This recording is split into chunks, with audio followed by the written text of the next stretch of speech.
Just let me record. ठीक है। सो कल का जो हमारा क्लास हुआ था, वो आप में से किन किन लोगों को एकदम पावरफुल लगा? बहुत पावरफुल था या फिर ओके ओके था? Yes. Okay. Jyoti ma'am, Pooja ma'am, please switch on your camera.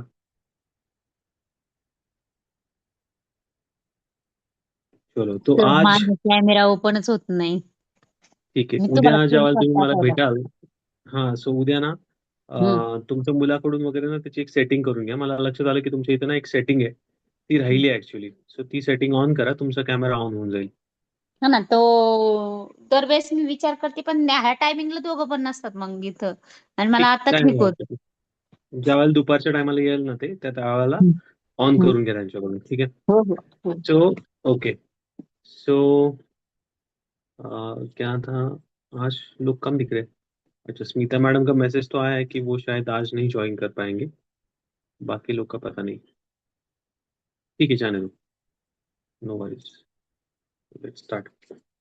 तो कल की जो एक्टिविटी थी, आप में से किन किन लोगों को ऐसा माइंड ब्लोइंग लगा?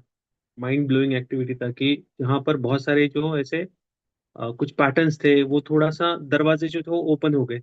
ऐसा किन किन लोगों को लगा? Yes. Sir okay, perfect perfect perfect. Vishal sir, आपने इसके आगे और दो तीन बार ट्राई किया क्लास होने के बाद में भी?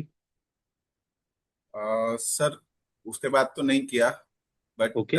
आज आज जो है मैंने मतलब थोड़ा सा ये सोचा कि हम लोग एक क्या बोलते हैं उसमें थे कि उसको भ्रम बोल सकते हैं या फिर हम्म। इल्यूजन बोल सकते हैं या फिर ये बोल सकते हैं कि पता होते हुए हम्म। भी हम लोग मतलब सोचते नहीं थे कभी कि हम भी हम्म। खुद को जो है कहीं पे तोल सकते हैं।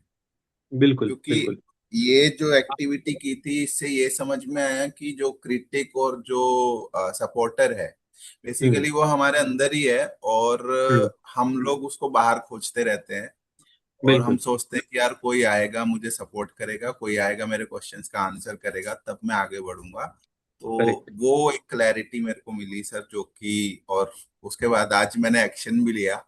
क्या टू बी बात है, ट्रू क्या एक्शन लिया सर आज आपने? सर आज मैं साइट पे गया था, आज मैंने वीडियो शूट किया है। और वेरी गुड। एक और मीटिंग किया मैंने, जो कि वेरी गुड। कुछ एक टीम है जो अलग कंपनी की है, जो कि प्लॉट्स में डील करते हैं पैन ओके। इंडिया। तो ओके। उनके साथ में मीटिंग किया, उनसे भी प्रोजेक्ट की डिटेल समझा। सो जो कल एक्सरसाइज से समझ में आया था कि यार सिर्फ एक प्रोजेक्ट पकड़ के और हम्म। ये लगता रहे कि यार उसमें कुछ होगा कि नहीं होगा, let's hmm. Plan for a plan B. तो वो प्लान बी करेक्ट। भी साइड बाय साइड रेडी करना शुरू किया। Absolutely absolutely. तो बहुत सुपर सारे अभी एक्साइटेड सर। आपके माइंड के जो चैनल्स है वो खुलना शुरू हो जाएगा। बहुत अच्छी बात है। So very good Vishal sir. So thank you so kudos to much you. Sir. Most welcome. All credit to you sir. Thank you sir, thank you. दूसरी ओर, इस पूरे लगभग 3 वीक्स तो हम लोगों ने ऑलमोस्ट कंप्लीट कर लिए। 3 वीक्स के अंदर ऐसी कुछ चैलेंजेस है कि जहां पर आपको ऐसा लगा कि कोई टॉपिक, सभी के लिए है कि कोई टॉपिक आपको समझ में नहीं आया, उस टॉपिक के ऊपर आपको वापस से डिस्कशन करना है? तो कोई भी अगर ऐसा कुछ सवाल है तो प्लीज, 15 मिनट का हमारे पास हर दिन टाइम रहेगा, 10 से 10:15 तक। उसके बीच में आप पूछ सकते हैं। एंड देन उसके बाद में 10:15 बजे के बाद में हम लोग हमारा क्लास जो है वो रेगुलरली स्टार्ट करेंगे। अगर किसी का कुछ सवाल नहीं तो डायरेक्टली हम लोग 10 बजे से शुरुआत करेंगे। लेकिन मैं चाहता हूँ कि आपके मन में कुछ सवाल आए और आप यहाँ पर वो सवाल आप पूछो। उससे क्या होगा कि बहुत सारे लोग को क्लियरिटी भी मिलेगी। मान लो कि मेरे मन में कुछ सवाल आया, लेकिन मुझे ऐसा लगा कि अरे मैंने पूछा तो शायद बाकी के लोग हंसेंगे, बोलेंगे अरे इनको तो कुछ पता ही नहीं है। लेकिन मैं आपको बता दूं कि जो आपको नहीं समझ में आ रहा है वो सामने वाले को भी नहीं समझ में आ रहा है।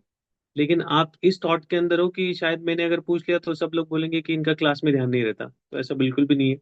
जो भी आपके मन में सवाल आ रहा है प्लीज पूछो।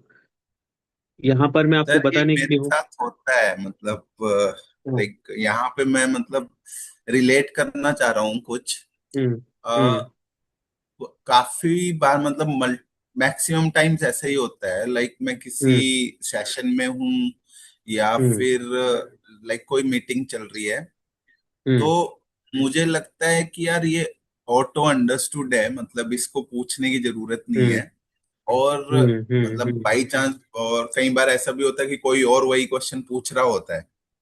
तो मैं सोचता हूँ कि यार ये तो करेक्ट। मेरे को आया था, मैंने पूछा नहीं। और ये बिल्कुल। मैक्सिमम टाइम होता है सर कि मैं पूछता ही नहीं हूँ, मैं मतलब हम्म। अपने आप से एज्यूम कर लेता हूँ कि यार ये तो मतलब उसमें आंसर हो चुका है। बट जब वो हम्म। दोबारा पूछते हैं तो कुछ अलग से आता है निकल के। तो बिल्कुल। मतलब इसको तो भी मेरे को थोड़ा इम्प्रूव करना है, वो भी है मेरे अंदर एक बिल्कुल। खामी। बिल्कुल। तो आपको ये चीज़ तो समझ में आ गई कि मेरे अंदर ये थोड़ा सा चीज़ है कि मैं उसको होल्ड करके रखता हूँ। तो आज से आप होल्ड नहीं करोगे, आप पूछोगे। बहुत सारे अगर आप ऑनलाइन कोचेस के पास जाते हो तो आपको सवाल पूछने की अनुमति भी नहीं देते। वो कहते हैं कि सर अभी सवाल मत पूछिए, मैं थोड़ा सा फ्लो में हूँ, बाद में सवाल पूछेंगे। लेकिन वो बात कभी आता नहीं। मैं यहाँ पर आप सभी लोगों को चांस भी दे रहा हूँ कि आप सवाल पूछो। तो कुछ हम्म। सवाल है तो प्लीज पूछिएगा, otherwise we can go ahead. Yes Pooja ma'am. Uh, हम लोग अभी मल्टीपल हॉबीज के लिए ट्राई कर सकते हैं क्या? बिल्कुल बिल्कुल ट्राई कर सकते हैं। तो उसमें से अभी तीन आपको फाइंड आउट करनी है, और उसमें से आपको फर्स्ट से आपको शुरुआत करनी है। जो आपने फर्स्ट फाइंड आउट की है कि जो आपके दिल के बहुत करीब है, तो उसके ऊपर आप काम करना शुरू कर दीजिए। साइड बाय मकसद ये साइड है। दूसरा कर सकते नहीं, मत कीजिए, मत कीजिए। हैं? क्योंकि ओके। जब देखिए हमारा माइंड किस तरह से काम करता है, हमने एक काम करना शुरू कर लिया, फिर उसके साथ में हमें दूसरा भी ना जो काम है वो हमें और ज्यादा अच्छा लगने लगता है। तो इसको एक इंग्लिश में कहावत है, greenery always on the other side. मतलब हमारे पैरों के नीचे भी अभी बहुत सारी ग्रीनरी है, लेकिन फिर भी हम लोग सामने वाली जो चीज देखते हैं हमको लगता है कि अरे उस साइड में बहुत ज्यादा ग्रीन है, तो हम लोग ना उस साइड में जाने की हम लोग कोशिश करते हैं। और हमारा माइंड बिल्कुल इसी तरह से काम करता है। जो आप काम कर रहे हो तो उसके अंदर आपको प्रॉब्लम्स आएंगे, उसके अंदर आपको चैलेंजेस आएंगे, फिर आपको लगेगा कि अरे नहीं नहीं, ये नहीं, उससे बेटर वो है। फिर वहां पर जाएंगे, वहां पे जाने के बाद में हमको लगेगा अरे नहीं नहीं, एक्चुअल में ना वो अच्छा था। पहला वाला ही चलो बस। वहां पर, हाँ वहां हम्म। पर वापस से चलते हैं। फिर वो चालू कर देते हैं, एंड देन उसके बाद में ऐसा लगता है कि यार सेकंड तो मैंने ट्राई कर लिया, सेकंड भी अच्छा नहीं, एक काम करता हूँ, मैं ना थर्ड वाला ट्राई करता हूँ। तो हम लोग थर्ड पोर्शन में चले जाते हैं। एंड देन उसके बाद में बस हम लोग ऐसे घूमते ही घूमते रहते हैं। एंड देन एक मोमेंट आता है कि हम लोग को ऐसा लगता है कि यार मेरे से नहीं होने वाला है। तो जो भी कर रहे हैं ना हम सब लोग छोड़ देते हैं। तो ऐसा बिल्कुल भी नहीं करना है। जो भी आप काम करो, बस एक काम के ऊपर आप फोकस करो, और उसको आप बहुत अच्छे से नेक्स्ट लेवल तक लेके जाओ। नेक्स्ट लेवल माने कौन सा? कि कोई भी काम करने के लिए ना 90 दिन दे दो, 3 महीने दे दो, कोई भी काम। मान लो कि आपको कोई भी काम सीखना ओके। है। अगर मुझे पूछा गया कि जैसे अभी विशाल सर रियल एस्टेट का काम करते हैं, जैसे आपको कुकिंग करना अच्छा लगता है, तो मुझे ऐसा लगा कि शायद मुझे ना कुकिंग में डेवलप करना चाहिए। तो मैं क्या करूंगा, एवरी डे मेरा 1 आवर निकालूंगा, और मैं कुकिंग के वीडियोस देखूंगा। या अगर मुझे रियल एस्टेट में कुछ अच्छा करना है, तो मैं रियल एस्टेट के अलग अलग प्लेटफॉर्म देखूंगा कि रियल एस्टेट का बिजनेस किस तरह से काम करता है। तो एवरी डे में अगर 1 आवर भी 90 डेज तक अगर मैं स्पेंड कर रहा हूँ ना, मान लो कि अगर उस चीज का मुझे कुछ भी नहीं आता है ना, अगले 90 डेज के अंदर मैं वहां तक लगभग 80% तक पहुंच जाऊंगा। कि जो उस इंडस्ट्री में जो लोग काम कर रहे हैं ना, उनको भी नहीं आएगा उतना अच्छा मैं उसके अंदर आपको करके दिखा सकता हूँ। और ये होता है। लेकिन उसके लिए आपका माइंड एक जगह पे एकदम शार्प फोकस होना चाहिए। जब वो शार्प फोकस हो जाएगा, आप देखोगे कि आप उसके अंदर ट्रिमेंडस मिराकल आपको मतलब देखने के लिए मिलेंगे, और आपको खुद यकीन नहीं होगा कि अरे ये काम तो कितना आसान था। तो जब आप हॉबीज अगर अपना परस्यू कर रहे हो ना, तो हॉबीज के अंदर मेन मकसद ये है कि वो काम करते समय आपको अच्छा फील होना चाहिए। तो एक चीज एक्चुअली उस टाइम पे मेरे से वो रह गई, कि मान लो एक कोई काम आप कर रहे हो, तो उसके अंदर कोई आपको अगर पैसे भी नहीं दे रहा है, फिर भी आप उसके अंदर खुश हो। तो जैसे मुझे यहाँ पर आपका क्लास लेना या फिर काउंसलिंग करना मुझे अच्छा लगता है, अगर इसके अंदर कोई मुझे पैसे नहीं देता, तो फिर मैं ये काम करूंगा। जी हाँ, बिल्कुल करूंगा, क्योंकि इस काम से ना मुझे अच्छा लगता है। तो मेरे लाइफ का मैंने मकसद बना लिया कि जो मैं काम कर रहा हूँ, कोई भी अगर पर्सन मेरे पास स्ट्रेस्ड आउट आता है, उसका चेहरा मैं जब देख लेता हूँ तब समझ में आता है कि अरे ये पर्सन बहुत अपनी लाइफ में बहुत ज्यादा गहराई में चला गया है, और इससे इसके बाहर निकलना, खुद से निकलना तो बहुत मुश्किल है। तो जब वो पर्सन मेरे सामने आकर बैठता है, तब मेरे मन में यही भाव आता है, 1 घंटे के बाद में जब ये पर्सन यहाँ से चला जाए, तब इसके चेहरे पे एक बड़ी सी स्माइल हो, और वो स्माइल लेके ये यहाँ से बाहर चला जाए। तो वो जो उसकी स्माइल है ना, वो मुझे करोड़ों रुपए देके जाती है। तो फिर उस चीज के अंदर पैसा नहीं मैटर करता। मुझे पता है कि अगर मैंने किसी की लाइफ में कुछ वैल्यू ऐड की है, डेफिनेटली ये यूनिवर्स कहीं ना कहीं से मेरे लिए कुछ ना कुछ रास्ता मेरे लिए खोज देगा। यूनिवर्स में बहुत पावर है। तो आज का जो सेशन रहेगा वो यूनिवर्स को आप किस तरह से जान लो, पहचान लो यूनिवर्स किस तरह से काम करता है, इसके रिगार्डिंग आज का सेशन है। तो आज के सेशन में मैं मेरी खुद की भी स्टोरी बताऊंगा कि मैंने ये काम क्यों स्टार्ट किया था, क्या मकसद था मेरा ये काम स्टार्ट करने का। मुझे नहीं पता था कि कभी मैं ऐसे आऊंगा, लोगों को काउंसलिंग करूंगा, एंड देन धीरे धीरे धीरे ये काम करना मुझे और भी अच्छा लगने लगा। और फिर अभी बहुत लंबा समय हो गया, लगभग 9 साल हो गए कि मैं ये काम करते रह रहा हूँ। और कभी भी ऐसा नहीं होता कि आज नहीं करते यार। किसी का क्लाइंट का अगर मुझे फोन आया और उन्होंने कहा कि सर बस 5 मिनट बात करनी है आपसे, तो मैंने उनका फोन उठा लिया, तो मुझे पता है कि वो एटलीस्ट आधा घंटा जाने वाला है, फिर मैक्सिमम 1 घंटा जाने वाला है, लेकिन मैं वो टाइम दे देता हूँ।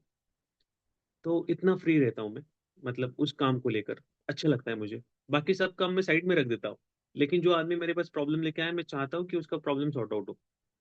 तो ये चीज आपके हॉबीज के अंदर भी इंपॉर्टेंट है। अगर आपको पैसा नहीं मिला कोई बात नहीं, वो काम करने में आपको मजा आना चाहिए। वो कोई भी आप एक हॉबी सिलेक्ट कर लो अपनी।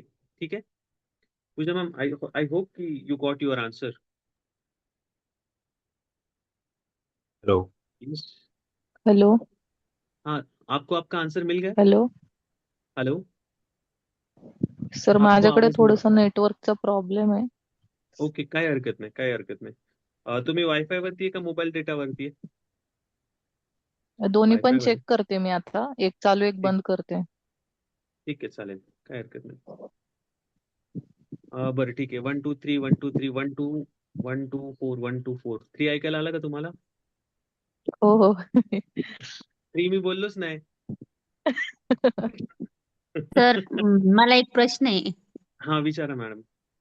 मला आज म्हणजे आज आज खूप बोर झालं. अशा टायमिंगला अच्छा, मला फ्रेश कसं राहता येईल? म्हणजे अच्छा, खूप असंच बोर झालं होतं, म्हणजे काही कारणच नव्हतं. ओके, ठीक है। सो ज्या ज्या वेळेला कधी पण आपल्याला बोर होईल, जिस जिस टाइम के आपको कभी भी ऐसा लगे कि आज उदासी उदासी छाई हुई है, आज को कुछ करने का मन नहीं कर रहा है, सबसे पहले आप अपनी जगह से उठोगे। और जगह से उठने के बाद एक राउंड मारोगे। और राउंड मारते समय ना इस नेचर को पूरी तरीके से देखोगे कि इस नेचर में क्या क्या चीजें हैं। कि जैसे आपके यहाँ पर तितलियां है, वो खेल रही है एक दूसरे के साथ में, आपके यहाँ पर पत्ते हैं, फूल अलग अलग आए हैं। तो एक छोटी छोटी जो चीजें हैं ना, आप वो नोटिस करना शुरू करोगे। और उस चीज को जब आप नोटिस करोगे ना, तो फिर आप खुद से सवाल पूछोगे कि यार ये इतनी छोटी छोटी चीजें किस तरह से बनाई गई है। रास्ते पे चलते हुए आप लोगों को देखोगे कि अरे ये आदमी कैसे चल रहा है, इसके लाइफ में कुछ प्रॉब्लम तो नहीं है, अरे ये आदमी कितना खुश दिख रहा है। तो ना बस लोगों को आप देखना शुरू करो, प्रेजेंट में रहो। जब आप प्रेजेंट में रहोगे ना, और जब आपके अंदर वो ग्रेटिट्यूड वाली फीलिंग आएगी, वो बताऊंगा। इस मैनिफेस्टेशन के क्लास का मकसद यही है कि आपको उस फ्रीक्वेंसी में लाना, कि जो आपको बोर हो रहा है या फिर कभी कभी आपको बहुत लो फील करते हो, डिप्रेस फील करते हो, तो वो वाली एनर्जी से हट के आपको नेक्स्ट लेवल की एनर्जी तक जाना है, जो हायर फ्रीक्वेंसी वाली। तो इस क्लास के अंदर वो सब लोग वो चीज सीखेंगे। ठीक है। सो जब भी मैम आपको बोर हो जाए तो थोड़ा सा वॉक करना आप स्टार्ट कीजिए। कुछ नहीं करना है, सब काम धंधा सब कुछ छोड़ देना है। मैं तो कहता हूँ कि आपका मोबाइल फोन भी आपको यूज नहीं करना है। मोबाइल फोन रख दो उसी जगह पे और 10 मिनट का राउंड मार के आओ, और फिर देखो कि आप कितना लकी हो अपने जो भी आप काम कर रहे हो और जहां पर भी आप रह रहे हो। तो फिर आप देखोगे कि अरे रास्ते पे तो लोगों को रहने के लिए घर नहीं है, खाने के लिए खाना नहीं है, तो मैं तो कितनी खुशनसीब हूँ। तो मैं क्यों बोर हो रही हूँ, या तो फिर मुझे क्यों उदासी आई है। तो वो छोटी छोटी आप चीजें नोटिस करोगे, और आपके पास जो है उसके लिए आप ग्रेटफुल रहोगे। आपको खुद ब खुद अंदर से एक सेटिस्फेक्शन आएगा, अरे मैंने मेरे लाइफ में बहुत अच्छे कर्म किए हैं, इसकी वजह से मुझे इतना अच्छा मौका मिला है कि लोगों को सर्व करने के लिए। Thank okay. You sir. Yes, most welcome. और किसी का, संजय सर कुछ सवाल जी सर। बोलिए। सर अभी तो फिलहाल मैं आपको 2-4 मिनट कैमरा ऑन रखूंगा, फिर मैं एक्चुअली मैं बेड रेस्ट में हूँ 3 दिन हाँ। से। थोड़ा ओके। लिक्विड डाइट चल रहा है, तो थोड़ा सा बस कोई क्वेश्चन है सर आपसे। जी। सर मेरा एक्चुअली जैसे अंदर में एक तो मेरे को लगता है हम्म। मेरा में कुछ एक दबा हुआ है मेरे अंदर में। तो मेरा हम्म। वो ग्रोथ को मेरी रोक रहा है। मेरे को लगता है वो यदि मैं अक्सर मेरे को अमित सर भी हमने जो है अपने वो भी इंदौर मेरे को वाले। मोटिवेट करता है कि हाँ भाई इधर हम्म। वाले कि हाँ भाई आप मोटिवेट करते हैं। उनका मोटिवेशन से मेरे को मिला कि हाँ भाई चलो आप वीडियो बनाओ ये करो। वो मेरा अंदर में लगता है, वो मेरे को लगता है कि वो यदि निकल जाए ना तो मेरा ग्रोथ माने अनस्टॉपेबल है। मेरा और कोई चीज करेक्ट। का मेरा में कमी नहीं है। मेरा वो चीज का हम्म। एक तो मेरे को लगता है कि वो हम्म। एक तो अंदर में है। मेरे को कहीं कुछ बनी बोलने का कहीं होता ना, तो मेरे को नॉलेज रहता है, सब कुछ है, लेकिन मेरे को इतना मैं इसको एक्सप्रेस नहीं कर पाता। तो ठीक। वो एक तो मेरी सबसे बड़ी एक वीक पॉइंट है। तो ओके। उसके लिए आप कुछ मैं सर, मेरे को बहुत हेल्प होगा सर। बिल्कुल बताता हूँ। तो इसके पीछे जो सारा जो छिपा हुआ राज होता है वो हमारे बचपन से जुड़ा हुआ होता है। तो राइट हमारे सर। बचपन में ऐसी काफी सारी चीजें हो जाती है कि जो हमको बहुत ज्यादा अंदर से हिला देती है, और फिर वो सारी चीजें हम लोग अपने जिंदगी भर पकड़ के रखते हैं, और फिर वहां से हम लोग आगे निकल नहीं पाते। और जब वो चीज हम लोग छोड़ देते हैं, देन उसके बाद में हम लोग अनस्टॉपेबल बन जाते हैं। तो जैसे आप वीडियो बनाना चाहते हो लेकिन नहीं आ रहा है, तो फिर बचपन में कोई ऐसा किस्सा हुआ रहेगा कि जहाँ पर किसी ने आपको कुछ बोला रहेगा, आपके लुक्स को लेकर, आपके हाइट को लेकर, आपके शरीर को लेकर किसी ने बॉडी शेमिंग की होगी, तो उस चीज को लेकर हमें मन में एक खराब सी भावना आ जाती है, और वही भावना फिर हम लोग पकड़ के रखते हैं। और जब भी हम कुछ नया काम स्टार्ट करते हैं, हमको वही भावना वापस से सामने आ जाती है कि अरे नहीं, मुझे ऐसा बोला गया है, शायद से मैं ये नहीं कर सकता, और लोग मेरे ऊपर हंसेंगे। जैसे मैंने मेरा लास्ट टाइम का मैंने स्टोरी बताया था कि जब मैं स्कूल में स्पीच देने के लिए गया था, तब बहुत सारे लोग मेरे ऊपर हंसे थे। तो फिर मैंने खुद के मन को मान लिया था कि अरे नहीं, जब भी मैं बात करने के लिए जाऊंगा लोग मेरे ऊपर हंसेंगे। लेकिन फिर लाइफ में एक छोटा सा टर्न आया, और फिर वहां से वो सारी चीजें मैंने छोड़ दी, और देन मैं फिर आगे बढ़ गया। तो ये होता है। इसके लिए मैं आपको सजेस्ट करूंगा कि किसी 1-to-1 कोचिंग सेशन के अंदर आप आइए मेरे साथ में। बचपन की बहुत सारी जो चीजें होती है कि जो हम लोग किसी से डिस्कस नहीं कर पाते, उस 1-to-1 सेशन के अंदर हम लोग डिस्कस करेंगे, एंड देन उसको हम लोग रेक्टिफाई करेंगे, उसका रूट कॉज निकाल के हम उसके ऊपर काम करेंगे। ठीक है? एब्सोल्यूट राइट चलेगा। सर, यही है, यही प्रॉब्लम है सर। एब्सोल्यूट यही है, ठीक है। मेरा कोई अंदर से कोई चीज ऐसे बचपन से ऐसे कोई है जो मेरे को रोक रही है, एकदम एग्जैक्टली। बिल्कुल बिल्कुल। ठीक है। Thank sir you, thank you सभी सर, लोगों का थैंक ये यू। प्रॉब्लम होता है कि बचपन में बहुत सारी चीजें हैं। अभी तो बहुत सेम सर। सेशंस हो गए 1-to-1, उसके अंदर पता है। विशाल सर क्या कहा? मेरे पास यस भी सर। है सर कुछ ऐसा। हाँ, यस बोलिए ना सर। सर नहीं, मतलब सेम टू सेम बचपन का कुछ है। सेम। तो अच्छा। नहीं मतलब जिसकी वजह से हाँ सर बहुत सारी चीजें जो गलत हुई है ना, वो मैं हाँ। रिलेट कर पाया। I guess last to last session जब हुआ था ना, थर्सडे को हम्म। शायद, उसके बाद मैं हम्म। वो रिलेट कर पाया था कि क्यों हुआ मेरे साथ ये सब। मैंने वाई वाई करके सर बहुत पीछे तक गया, ये क्यों हुआ, ये हाँ। क्यों हुआ, ये क्यों हुआ। तो जब मैं बचपन में हम्म। पहुंचा, तो मुझे समझ में हम्म। आया कि मेरे साथ में वो गलत हुआ था, वहां से ये शुरुआत हुई है। और मतलब वही एक रीजन है, मतलब रूट वो है, रूट कोज है। अब हम्म। उसको किस तरीके से भुलाना है, कैसे माइंड वॉश करना है, उस पे काम करना है। तो वो वो सर सीखेंगे, वो इस हेल्प क्लास चाहिए। के अंदर हम लोग सीखेंगे। बिल्कुल। श्योर तो सर। इसके अंदर हम लोग बहुत सारे एनएलपी की टेक्निक भी हम लोग यूज करने वाले हैं। तो एनएलपी क्या होता है? Neuro linguistic programming. जैसे मैं आपसे बात कर रहा हूँ वो हिंदी में बात कर रहा हूँ, वैसे ही हमारे बॉडी के अंदर लगभग 30 बिलियंस न्यूरॉन्स होते हैं। तो उसकी भी एक लैंग्वेज होती है, वो लैंग्वेज में मैं आपको बताऊंगा कि उस लैंग्वेज को बात करते हुए हमारे रूट कॉज जो भी है, तो उसकी जो कॉर्ड रहती है ना, उसको हम कैसे कट करें। कि जैसे मान लो आपके अंदर कोई गलत बिलीफ बैठ गया है, तो वो बिलीफ को हम लोग ना जड़ से उखाड़ देते हैं, और फिर वहां पर हम लोग नया बिलीफ इंस्टॉल कर देते हैं। कि जैसे अगर मैं कहीं किसी बिजनेस के अंदर पैसा लगाता हूँ या फिर लगाती हूँ, तो मेरा पैसा डूब जाएगा। तो ये रॉन्ग बिलीफ है। कि किसी के साथ में हुआ था, मेरे साथ में हुआ है क्या? नहीं हुआ है। अगर हुआ भी है तो किसी एक टाइम पे हुआ है। तो वो रॉन्ग बिलीफ हम लोगों ने पकड़ के डाल दिया अपने दिमाग के अंदर, और फिर वहां से वो निकल नहीं रहा है। तो एनएलपी के टेक्निक के थ्रू हम लोग उसको जड़ से निकाल देते हैं, और फिर वहां पर हम लोग नया बिलीफ इंस्टॉल करते हैं। आसान सी टेक्निक है। एक्चुअली मैं आसानी से सिखाता हूँ, बहुत सारे मुझे पता नहीं। लेकिन जब जब मैंने काउंसलिंग के अंदर मैंने देखा है कि किसी सेशंस के अंदर गए हैं, फिर वहां पर जाने के बाद में उन्होंने रियलाइज किया कि जिस तरह से मैं बता रहा हूँ उस तरह से एक्चुअली उन्होंने बहुत ज्यादा कॉम्प्लिकेटेड कर दिया, और रिजल्ट नहीं मिला। तो जैसे नासिक नासिक से एक लेडी मेरे पास आई थी काफी दिनों पहले। तो वो जो काउंसलिंग ले रही थी, आईआईटीएन, सॉरी गोल्ड मेडलिस्ट थी वो। तो उनके पास से वो एक्चुअली सेशंस ले रही थी। तो हफ्ते में उनका एक सेशन होता था। देन उसके बाद में उनकी जो सिस्टर है उन्होंने फिर मुझे इंट्रोड्यूस करवाया, और फिर वहां से वो नासिक से मेरे पास आने लगी। एंड देन 2 सेशन के अंदर ही उनको इतना ज्यादा फर्क आ गया कि फिर उन्होंने कहा कि सर, इतना समय ना मैंने मेरे लाइफ का बर्बाद कर दिया, कि उसकी वजह से मैंने काफी सारी दवाई लेना शुरू कर दिया। होम्योपैथी हो गई, एलोपैथी हो गई, इवन आयुर्वेदिक हो गई। तो तीनों पैथी उन्होंने यूज कर ली, लेकिन रिजल्ट नहीं मिला। तो डॉक्टर ने भी यही कहा था कि बहुत सारी जो आपकी बीमारी है वो साइकोसोमेटिक है, तो आप किसी काउंसलर के पास जाइए। तो मैंने सोचा कि किसी गोल्ड मेडलिस्ट के पास जाऊं तो अच्छी काउंसलिंग होगी, लेकिन वैसा नहीं हुआ। थैंकफुली आप मिले और फिर इस चीज से मैं बाहर निकली। तो क्या हुआ क्या नहीं हुआ वो तो नहीं बता सकता, लेकिन कुछ कुछ ऐसी चीजें रहेंगी इस पूरे क्लास के अंदर कि इसके अंदर मेरे पर्सनल एक्सपीरियंस में आप लोगों के साथ में शेयर करूंगा। कुछ केस स्टडीज है वो भी मैं आप लोग के साथ में शेयर करूंगा, ताकि आपको मोटिवेशन मिले और आपको पता चले कि आप अकेले नहीं हो इस चीज के अंदर। तो वो चीज आपको ना हेल्प करेगी। और पूरे क्लास के अंदर कभी भी किसी का नाम नहीं आएगा, ये मेरी गारंटी। क्योंकि मैंने काउंसलिंग जब भी लेता हूँ तब मेरा हमेशा थंब रूल रहा है कि जिस किसी बंदे के साथ में मैं काउंसलिंग कर रहा हूँ तो मैं उनको यही बताता हूँ कि जो भी डिस्कशन हो रहा है वो हम दोनों के बीच में ही होगा। फिर बाद में जब उनको रिजल्ट मिलता है तब मैं सामने से उनको पूछता हूँ कि आपको रिजल्ट मिला है, क्या मैं आपकी स्टोरी किसी और को बता सकता हूँ। बीच में आपका कहीं पर भी नाम नहीं आएगा, किसी को ये भी नहीं पता चलेगा कि मैं आपके बारे में बात कर रहा हूँ। तो वो कहते हैं कि हाँ बिल्कुल सर, किसी को अगर मोटिवेशन मिल रहा है तो आप बिल्कुल यूज कीजिए।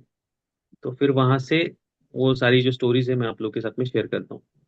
तो चलो आगे बढ़ते हैं। कुछ सवाल है किसी का और कुछ? अगर है तो प्लीज पूछिए। सर यस यस जस्ट एक प्लीज। रिक्वेस्ट है सर, एक जो सेकंड सेशन था, डे 2, हाँ, डे टू। वो सर मिस हो गया था। आई वांट दैट, अगर वो मिल सकता है तो। एंड ठीक है, एक मैं आपको उसका अटैचमेंट वाला, अटैचमेंट दूसरा वाला, ठीक है। अटैचमेंट वाला। जी सर। ओके, चलेगा। सो अटैचमेंट के लेक्चर में कौन कौन थे यहाँ पर? तो मैं चाहता हूँ कि आपका भी रिवीजन हो जाए। तो यस, तो आप लोग बताएंगे अटैचमेंट के सेशन में आपकी क्या अंडरस्टैंडिंग थी। अभी आप विशाल सर को समझाएंगे। ज्योति मैम आप भी थे शायद? नहीं? नहीं, ठीक है। Pooja ma'am please go ahead, stage is yours. Attachment वो होता है जो हमारे दुख का कारण होता है। बिल्कुल। हमें अटैचमेंट फाइंड करना था। हम लोग वो अटैचमेंट को पकड़ के आगे चलते रहते, और वो बोलते नहीं वो पास्ट हमारे साथ चल रहा है, वैसे वो अटैचमेंट हमारे साथ चलता है। इसलिए हम लोग आगे हमारे जो भी अच्छे अच्छे मौके आते हैं या फिर अच्छा कुछ रहता है, हम उसको देख नहीं पाते। हम लोग अटैचमेंट हम्म, में ही दबे रहते हैं। बिल्कुल। Okay. Okay. Jyoti ma'am?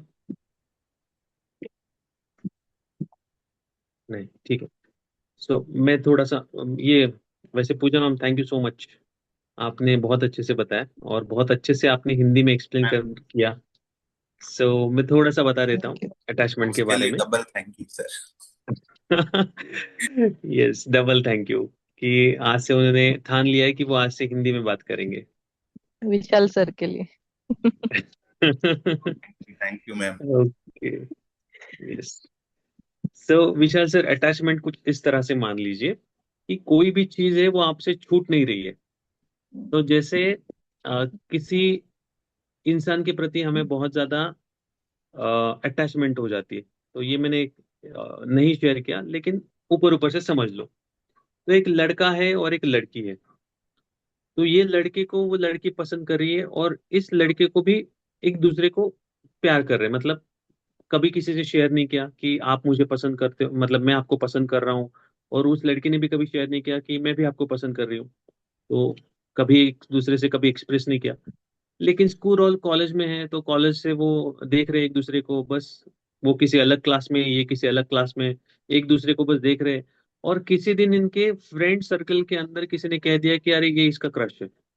And then उसके बाद में किसी फ्रेंड्स के थ्रू वो एक दूसरे की पहचान हो गई और फिर एक दूसरे ने एक दूसरे से जाहिर कर लिया कि मैं भी आपको बहुत दिनों से देख रहा हूँ तो आप मुझे बहुत पसंद आ रही हो। So can we be a friends? तो फ्रेंडशिप से शुरुआत हुई उन लोग की। तो जैसे फ्रेंडशिप की शुरुआत हुई तो उन लोगों को पता था कि मैं इसके ऊपर मर रहा हूँ और वो भी मेरे ऊपर मर रही है, तो वो ऑटोमेटिकली फ्रेंडशिप कभी रही नहीं। ऑटोमेटिकली प्यार के अंदर वो तक, मतलब तबादला हो गया उसका, कन्वर्ट हो गया वो प्यार के अंदर। तो अभी इन लोग का कॉल्स चालू हो गए, चैटिंग चालू हो गई। तो जब कभी वो जो लड़का है इस लड़की को जब देखता है तो इसको हाई कर देता है, और हाई करने के बाद में उनका बातें चलती है, एंड देन उसके बाद में ये बोल कहता है कि चलो बाय, अभी बहुत लेट हो गया है, या तो फिर लड़की वहां से बोलती है कि चलो बाय, बहुत लेट हो गया है, मैं सोने के लिए जाती हूँ। देन ये चली जाती है। देन उसके बाद में लड़का वापस से उठता है और 15 मिनट के बाद में देखता है कि इसने जब मुझे बाय बोला है, क्या इस टाइम पे इसका फोन बंद हुआ है क्या, व्हाट्सअप इसका बंद हुआ है क्या। तो वो जाके देखता है और फिर देखता है कि अरे, इसको तो मैंने 15 मिनट पहले बाय किया है लेकिन अभी भी ये ऑनलाइन है। तो फिर इसके मन में आया कि ये मेरे साथ में और किसी लड़के के साथ में बात कर रही है क्या। फिर ये वापस से भेजता है हाय। ये लड़की वापस से रिप्लाई करती है यस हाय, तुम अब तक सोए नहीं। तो ये लड़का कहता है कि नहीं, मैं बस तुम्हें देख रहा था कि तुम सोई कि नहीं। तो उसने कहा कि हाँ, अभी बस सोने के लिए जाने वाली हो, लेकिन तुमने तो कहा था बाय, मुझे सोने के लिए जाना है, लेकिन अभी भी तुम ऑनलाइन कैसे हो। तो उसने कहा कि नहीं, मेरी एक फ्रेंड है तो उसके साथ में मैं बात कर रही थी। तो उसने कहा कि चलो फिर मुझे स्क्रीनशॉट भेज दो। तो अभी ये जो मैं स्टोरी बता रहा हूँ तो ये किसी काउंसलिंग के थ्रू ही आई है, कि जहाँ पर रिलेशनशिप वाले बहुत सारे इश्यूज होते हैं। तो ये मैं बता रहा हूँ ना कि बहुत ना प्यारी प्यारी केस स्टडीज है, कि जिससे बहुत सारी चीजें सीखने के लिए भी मिलती है। तो फिर वहां पर उसने कहा कि स्क्रीनशॉट भेज दो। उसने कहा कि ठीक है, स्क्रीनशॉट निकाल दिया और फिर भेज दिया उस लड़की का, कि किसी जिस फ्रेंड के साथ में वो बात कर रही थी। फिर ये लड़का वहां से कह रहा है कि इसका तो मैंने कभी नाम नहीं सुना, ये कौन सी नई फ्रेंड है तुम्हारी। तो फिर इसने कहा अरे, अभी तो हमारी जान पहचान हुई है और उसके अंदर मैं इतने सारे फ्रेंड्स के तुम्हें किस तरह से कहाँ से नाम बताऊं। तो उसने कहा कि नहीं, लेकिन हमारी तो बात तो रेगुलरली हो रही है ना, तो तुमने मुझे एक्चुअली बताना चाहिए था कि तुम्हारे इतने सारे फ्रेंड्स हैं। उसने कहा कि नहीं, शायद मैं भूल गई, नेक्स्ट टाइम से मेरे जितने भी फ्रेंड्स हैं तुम्हें उनसे इंट्रोड्यूस करवाती हूँ। देन इसके बाद में फिर नेक्स्ट डे वापस ये कॉल कर रहा है, इस कॉल नहीं उठा रही है। एंड देन इसके बाद में इसको कॉल किया फिर नेक्स्ट टाइम, फिर इसका फोन आ रहा है बिजी। तो फिर इसने, उसका फोन कट हुआ जैसे इसने कॉल उठा लिया। उसने कहा कि जब मैं फोन कर रहा हूँ तब तुम्हारा फोन तुम उठा नहीं रही हो, और फिर किसी और से तुम बात कर रहे हो, किससे बात कर रही थी। तो उसने कहा अरे, मेरे घर वाले से बात कर रही थी। तो कहा कि फिर मेरा फोन क्यों नहीं उठाया। कहा कि नहीं, मेरे साथ में मेरा भाई था तो भाई के सामने मैं कैसे तुमसे बात करूं, तो इसके लिए मैंने नहीं उठाया। तो फिर उसने वापस से कहा कि भेजो स्क्रीनशॉट, किससे बात कर रही थी। तो उसने भेज दिया। अब ये लड़की को ऐसा होने लगा कि ये मेरे ऊपर रिस्ट्रिक्शन डाल रहा है। तो बात तो सही थी लड़की की, लेकिन लड़की ने ऐसा किया कि ये मेरे ऊपर रिस्ट्रिक्शन डाल रहा है ना, तो मैं भी इसके ऊपर रिस्ट्रिक्शन डालूंगी। तो ये कहाँ पर जा रहा है, मुझे लाइव लोकेशन भेजो। किस दोस्तों के साथ में जा रहा है, उसका लोकेशन भेजो, उसका नंबर भेजो। तो जो प्यार था ना, वो धीरे धीरे बढ़ते बढ़ते उसको ना एक बंधन में बांधता गया, एक बंधन में। तो ये क्या था, ये अटैचमेंट थी। मतलब जब उसकी लाइफ में कोई लड़की नहीं थी, या फिर इस लड़की के लाइफ में कोई लड़का नहीं था, तब तक वो सारी चीजें ना उसको बहुत सुनहरी लग रही थी, बहुत प्यारी लग रही थी। तो उसके प्रति उसको बहुत ज्यादा क्रेविंग हो रही थी कि ये चीज भी मेरे लाइफ में चाहिए, मुझे एक्सपीरियंस करना है इस सभी चीजों को। लेकिन वो हो नहीं रहा था। अब जैसे ही वो एक्सपीरियंस हो गया, फिर उसके साथ में वो अटैचमेंट के साथ में वो क्रेविंग भी बढ़ गई, एंड देन उसके बाद में एक्सपेक्टेशन भी बढ़ गई। और फिर जब हमारी एक्सपेक्टेशन के ऊपर कोई आदमी खरा नहीं उतरता, जैसे आपके मन के हिसाब से जाना चाहिए वैसे आपके मन के हिसाब से नहीं जाती, तो वो क्रेविंग, वो अटैचमेंट आपके दुख का कारण बन जाती है। तो जब तक इसके लाइफ में कोई अगर लड़की या फिर लड़का नहीं था, तब तक इसकी लाइफ तो हैप्पी चल रही थी ना। अब जैसे ही वो लड़की आ गई तो इसकी लाइफ हैप्पी बन गई क्या, नहीं, ये तो और दुख में चला गया। तो ये होता है अटैचमेंट। तो आपको फाइंड आउट करना है कि आपकी लाइफ की, चलो ये तो स्टोरी बताएगी, लेकिन आपकी लाइफ की ऐसी क्या क्या चीजें कि जो आपको बहुत अच्छी लगती है, बहुत आपको ऐसा लगता है यार बस ये मेरे पास होनी चाहिए। तो वो खाने की भी चीज हो सकती है, कि किसी को ना खाने की बहुत अच्छी क्रेविंग होती है कि मुझे आज गुलाब जाम चाहिए, नहीं मिला तो फिर अरे यार आज क्यों नहीं मिला। या तो फिर घर में बीवी को बोल देते कि आज घर में नॉनवेज बनना चाहिए, और वो कहते कि आज तो एकादशी, आज तो नहीं बनेगी। वो फिर बोलता है कि नहीं, मुझे खाना है, वो बोलती नहीं बनेगी, आज एकादशी है, मैं नहीं बनाऊंगी। तो फिर वो अटैचमेंट है ना उस लड़के की, वो नॉनवेज खाने के लिए। तो वो अटैचमेंट आपको फाइंड आउट करनी है और उसको आपकी लाइफ से दूर भगाना है। तो आपको फाइंड आउट करनी है कि आपकी लाइफ की ऐसी कौन सी अटैचमेंट है। तो ये बड़ा सिंपल सा चीज था, आई होप कि आपको समझ में आ गया। क्लियर और सर, थैंक यू सो और मच। हमेशा इस थैंक यू। और हमेशा ऐसे होता है कि जब आप वही सेम टॉपिक अगर मुझसे पूछते हो ना, तो उसका जो बताने का तरीका या फिर उसकी एंगल जो रहेगा ना, वो थोड़ा सा ना डिफरेंट शिफ्ट हो जाता है हमेशा। तो अगर सर आप पिछला अगर कोई, हाँ, सर असं बिझनेस मध्ये पण करावं होतं ना. ये इस बिझनेस मध्ये पण होतं की उस टाइम पे हमें लगता है कि अरे कल तो मेरा 1 लाख का काउंटर पे गल्ला हुआ था, 1 लाख का मेरा जमा हुआ था कल का बिजनेस, आज क्यों नहीं हो रहा है? पिछले हाँ। 1 दिन में मेरा इतना हुआ था, अभी क्यों नहीं हो रहा है? होना चाहिए, क्यों नहीं हो रहा है?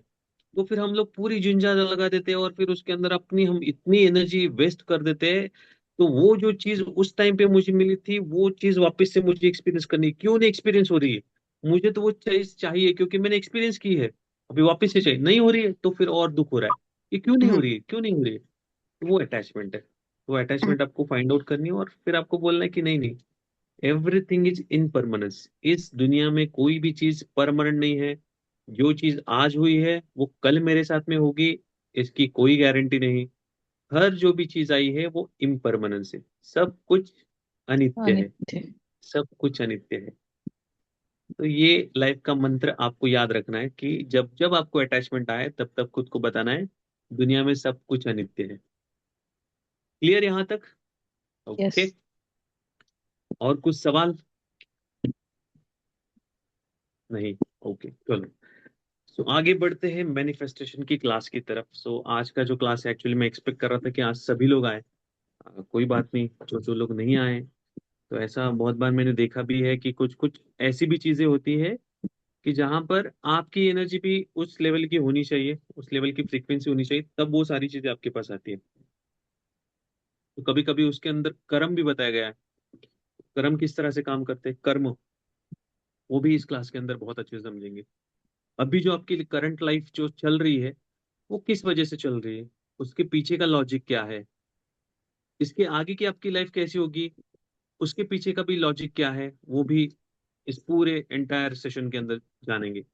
और जब तक मुझे ऐसे दिल से नहीं लगता कि अभी तक ये मैनिफेस्टेशन मैंने अभी तक कंप्लीट नहीं सिखाया आपको, ये क्लास बंद नहीं होगी। तो मुझे नहीं पता कि ये क्लास कितने टाइम तक चलेगी। शायद से 2 महीना भी हो सकता है, अगर हुआ तो 1 महीने के अंदर भी हो सकता है, अगर 2 महीने के अंदर भी नहीं हुआ तो शायद ये थोड़ा और एक्सटेंड भी हो सकता है। लेकिन स्टार्ट टू एंड में आपको बहुत अच्छी तरीके से सिखाऊंगा कि इस दुनिया में जो जो चीज घटित हो रही है, वो घटित हो रही है किस तरह से, और किस तरह से उसके पीछे एनर्जी काम करती है। तो स्पिरिचुअल वे में भी सीखेंगे और साइंटिफिक वे से भी सीखेंगे। हर एक जगह पर आपको वो अंधश्रद्धा का चश्मा नहीं लगाना है। हर एक चीज के पीछे साइंस है, तो साइंस को भी आप लोग जानेंगे। जहां पर भी मन में आपको आए कि नहीं नहीं, सर थोड़ा सा भटक रहा है, या फिर सर जो बता रहे हैं वो शायद किसी अलग एंगल में जा रही है, या फिर आपको लग रहा है कि ये किसी अलग एंगल में जा रहा है, सवाल पूछिएगा वहां पर। जब जब आप सवाल पूछोगे आपको क्लियरिटी मिलेगी। ठीक है? सो मैं सबसे पहले ये आप लोग को बता दूं कि ये मैंने काम स्टार्ट क्यों किया। तो बात है मेरे बचपन से, कि मेरे बचपन में, जैसे मैंने कहा कि हमारी लाइफ में जो चीज भी होती है वो सारी अपने बचपन से जुड़ी हुई थी। तो मेरा बचपन कभी इतना अच्छा नहीं था कि अभी जिस घर में मैं रह रहा हूँ ऐसा हम लोग का घर नहीं था। आ, काफी स्लम एरिया में हम लोग रहते थे। मेरे जो डैड थे वो पेंटिंग का काम करते थे। माने कि घर पे जाके घर की पेंटिंग करना। तो जैसे लेबर होते ना उस तरह से, लेकिन फिर उसके बाद में उन्होंने कॉन्ट्रैक्टर बोल के उन्होंने काम चालू किया। फिर अलग अलग वहां से उनको ऑर्डर आते थे, फिर उनके साथ में 2-3 मजदूर रहते थे, और फिर जाकर किसी का घर या फिर किसी का बंगलो उसको पेंट करते थे, और फिर हम लोग का गुजारा होता था। तो जब बारिश का सीजन आता था, तब बारिश के सीजन में मेरे डैड को काम नहीं होता था। तो फिर जो समर सीजन में उन्होंने जो कमाया ना, वो सारा का सारा यहाँ पर वो यूज करते थे। तो एक एक टाइम पे ऐसी भी नौबत आती थी कि आज रात का खाना मिले या ना मिले, इसकी भी नौबत आती थी कि हम लोग को नहीं पता कि आज खाना मिलेगा भी या नहीं मिलेगा। अगर डैड को काम मिला तो बहुत अच्छी बात है, अगर नहीं मिला तो फिर आज तो भूखा ही सोना पड़ेगा। तो उस टाइम पे मम्मी जो है वो चाय बनाती थी और घर में रोटी बनी हुई थी। तो हम रात का जो खाना है हम चाय और रोटी खाकर हम लोग सोया करते थे। तो काफी डिफिकल्ट सिचुएशन थी उस टाइम पे। एंड देन उसके बाद में 10th जब मैंने कंप्लीट किया, तो मेरे को तो इतने अच्छे मार्क्स नहीं थे। मैंने कहा था कि 48% मुझे मिले थे। तो उसके पीछे का रीजन भी यही था कि घर की जो हालात थे वो इतने सही नहीं थे, तो इसकी वजह से पढ़ाई के ऊपर इतना कभी ध्यान नहीं जाता था। हालांकि मैं 7th स्टैंडर्ड तक बहुत होशियार बच्चा था। लगभग 90% मुझे मार्क्स आते थे उस समय। सो थर्ड से लेके सेवेंथ स्टैंडर्ड तक मुझे 90 तक मार्क्स आते थे। फिर उसके बाद में वो धीरे धीरे कम होते गए। फिर उसके बाद में पढ़ाई से मन कभी तो नहीं उठा, लेकिन 10वीं में जब आया ना मैं, तब मेरे डैड ने कहा कि अभी यहाँ से आगे तुम्हें पढ़ाई करने की जरूरत नहीं है, तुम्हें पढ़ लिख के कोई बैरिस्टर नहीं बनना है, मेरे साथ में चलो पेंटिंग का काम सीखो। तो फिर मैं गया उनके साथ में। सो जब भी समर सीजन होता था तब 10th का मेरा फेब में ही मेरा सारे पेपर हो गए थे। तो मार्च अप्रैल मई जून तक मैंने उनके साथ में काम किया। फिर मुझे पता चला कि ये काम मेरे से नहीं होने वाला और ना ही मैं इसके लिए बनाऊं। तो फिर मैंने मेरे मम्मी के पास जिद की और मैंने कहा कि मम्मी मुझे सीखना है। तो फिर मम्मी ने कहा कि चलेगा, तुम सीखो। तो फिर कॉलेज की जो फीस थी मेरी, वो पहले तो मैंने मम्मी ने भरी। फिर 11th के अंदर मैंने काम स्टार्ट किया। फिर मेरा कॉलेज जो था वो सुबह में होता था, सुबह 7 से लगभग 12 बजे तक। एंड देन पूरा टाइम फिर मुझे मिलता था आफ्टरनून का। फिर मैंने डिसाइड किया कि इतना टाइम अगर मुझे मिल रहा है तो फिर मैं क्यों ना इसको यूटिलाइज करूँ। तो फिर मैं किसी होटल में चला गया। तो फिर वहाँ पर हमारे यहाँ पर मस्तानी हाउस है कोथरूड में। तो वहाँ पर मैं एज अ वेटर मैंने काम करना स्टार्ट किया और फिर वहाँ से कुछ आमदनी मिलता था। तो वो फिर मैं मेरे मम्मी को देता था हर महीने। ज़्यादा नहीं मिलते थे, हार्डली 200 या 300 रुपये, क्योंकि मैं पार्ट टाइम जा रहा था। तो 2 साल तो मैंने उसके अंदर निकाल लिए। और फिर जब फर्स्ट ईयर को जब मैंने एडमिशन लिया तब उसकी फीस थोड़ी सी ज़्यादा हो गई। तो जो मेरा कॉलेज रहता था वो लगभग 9 बजे शुरू होता था। तो फिर 9 से लगभग वो 2 ढाई 3 कभी कभी 4 बजते थे। तो फिर मैंने ऐसा सोचा कि क्यों ना मैं फिर पेपर डालने का काम करूं। तो फिर मैं पेपर डालने के लिए जो सुबह में जो अखबार आप देखते हो, तो वो मैंने काम चालू किया। देन लकीली फिर वहां पर मुझे एज अ कैशियर का मुझे काम मिला। तो फिर मैं कैश कलेक्ट करता था वहां पर। तो लगभग 1.5-2 लाख का उनका बिजनेस होता था हर morning, every morning. And then फिर वहां पर मैं कैश काउंटिंग करता था और फिर वो डिपॉजिट करने के लिए सकाळ पेपर रहता था, अभी भी आता है। तो उस प्रेस के अंदर फिर मैं काम करना स्टार्ट कर दिया। तो लगभग मैं 3 साल निकाल लिए वहां पर। तो मैंने वो काम करते करते मैंने मेरा पढ़ाई कंप्लीट किया। तो ग्रेजुएशन तक का जो भी मेरा खर्चा था वो मैंने खुद ने उठाया।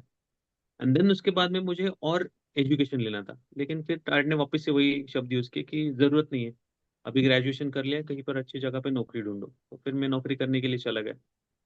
फिर मेरा जो जॉब लगा वो रिलायंस में लगा। तो रिलायंस में मैंने काफ़ी अच्छा काम किया। वहाँ पर मैं सेल्स एंड मार्केटिंग में था। तो लगभग मेरा परफॉर्मेंस देखते हुए 6 महीने के अंदर वहाँ पर मुझे टीम लीडर बनाया गया। तो वो बचपन से लेकर काम करते आ रहा हूँ था, लोगों से बात कैसे करना है वो भी मुझे समझ में आ रहा था। तो इसकी वजह से उन्होंने मुझे टीम लीडर बना दिया। तो मेरा परफॉर्मेंस देखते हुए मेरा जो एजीएम था, एरिया जनरल मैनेजर, तो उसने कहा कि अमित, तुम में ना बहुत सारा स्कोप है। अभी स्टोर मैनेजर की एक ओपनिंग आ रही है, लेकिन उनका क्राइटेरिया ये है कि तुम्हारा पोस्ट ग्रेजुएशन होना जरूरी है। तो उसके अंदर तुम्हारा एमबीए चाहिए या तो फिर पीजीडीबीएम चाहिए, तो इक्विवेलेंट टू एमबीए। तो मैंने कहा सर पॉसिबल तो नहीं है, क्योंकि उस टाइम पे भी फीस बहुत ज़्यादा थी एमबीए की।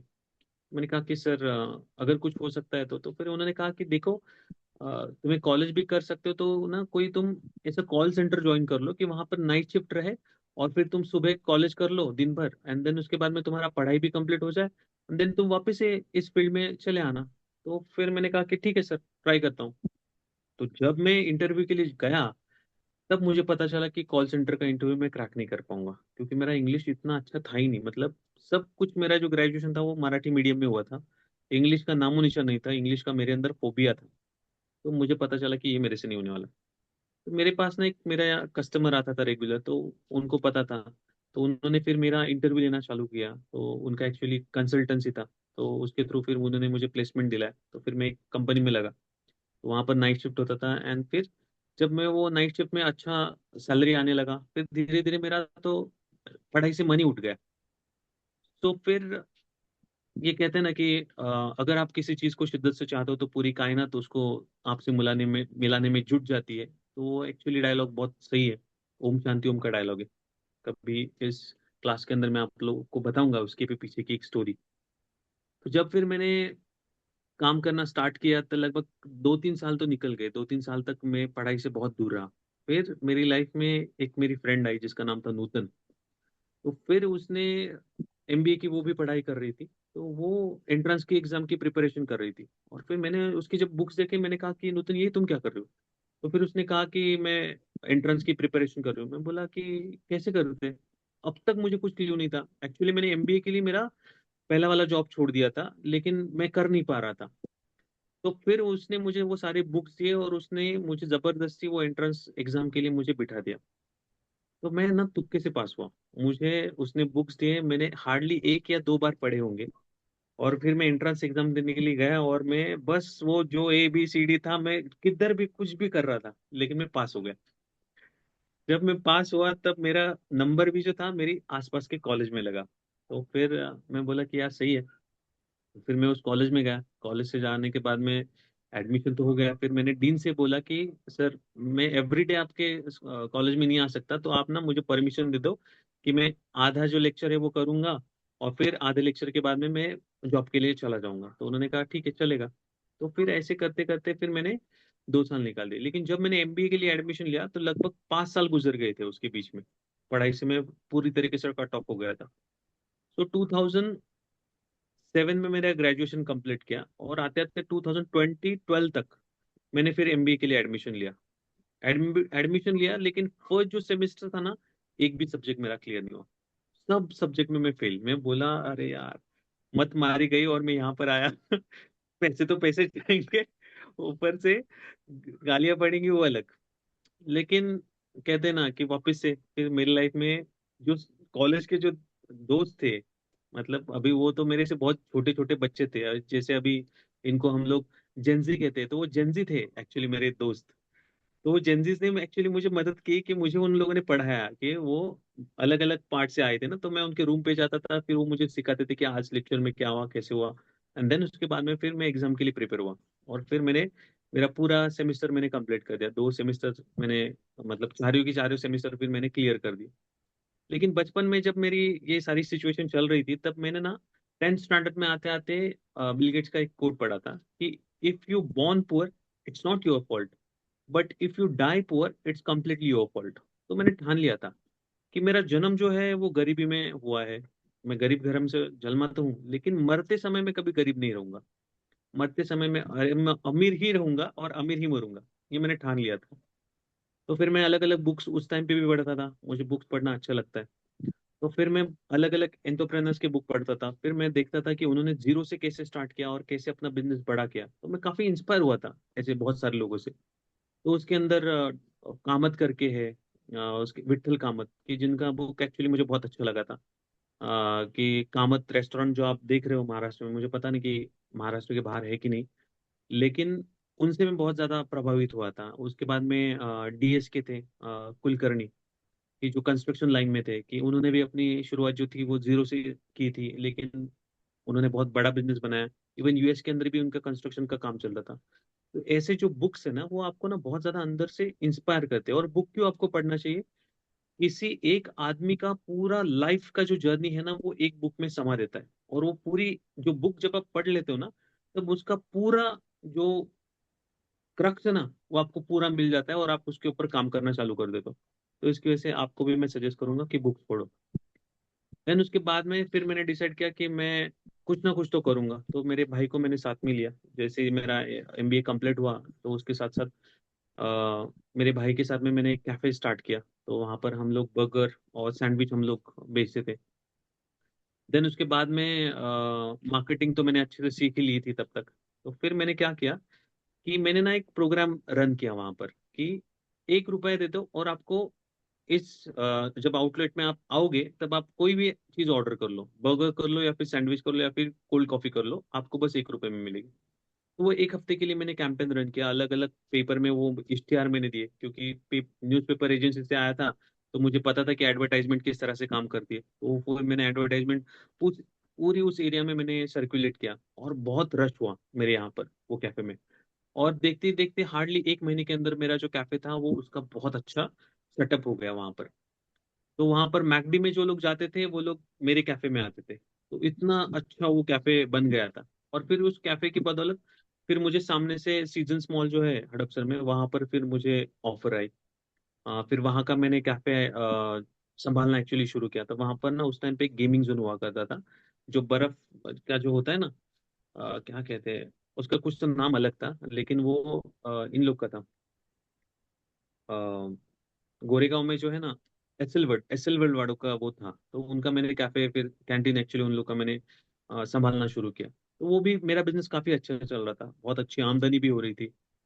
तो जो मैंने पैसा कभी लाइफ में नहीं देखा था, मतलब बचपन से लेके अभी तक, तो वो सारा जो इनकम था वो आना चालू हो गया था। तो फिर ऐसा लगा कि अभी मेरा जो लाइफ है थोड़ा सा सेटल हो रहा है, और अभी मैं यहाँ से कुछ अलग कर सकता हूँ। तो वो तो कॉन्फिडेंस आ गया था कि आदमी जॉब करते करते कभी बड़ा नहीं होगा, वो कोई ना कोई बिजनेस करेगा, तब उसके अंदर वो बहुत ज्यादा एक्सेल करेगा। तो जो मैंने बुक में पढ़ा था, रियली वो मेरे लाइफ के अंदर मैंने एक्सपीरियंस किया।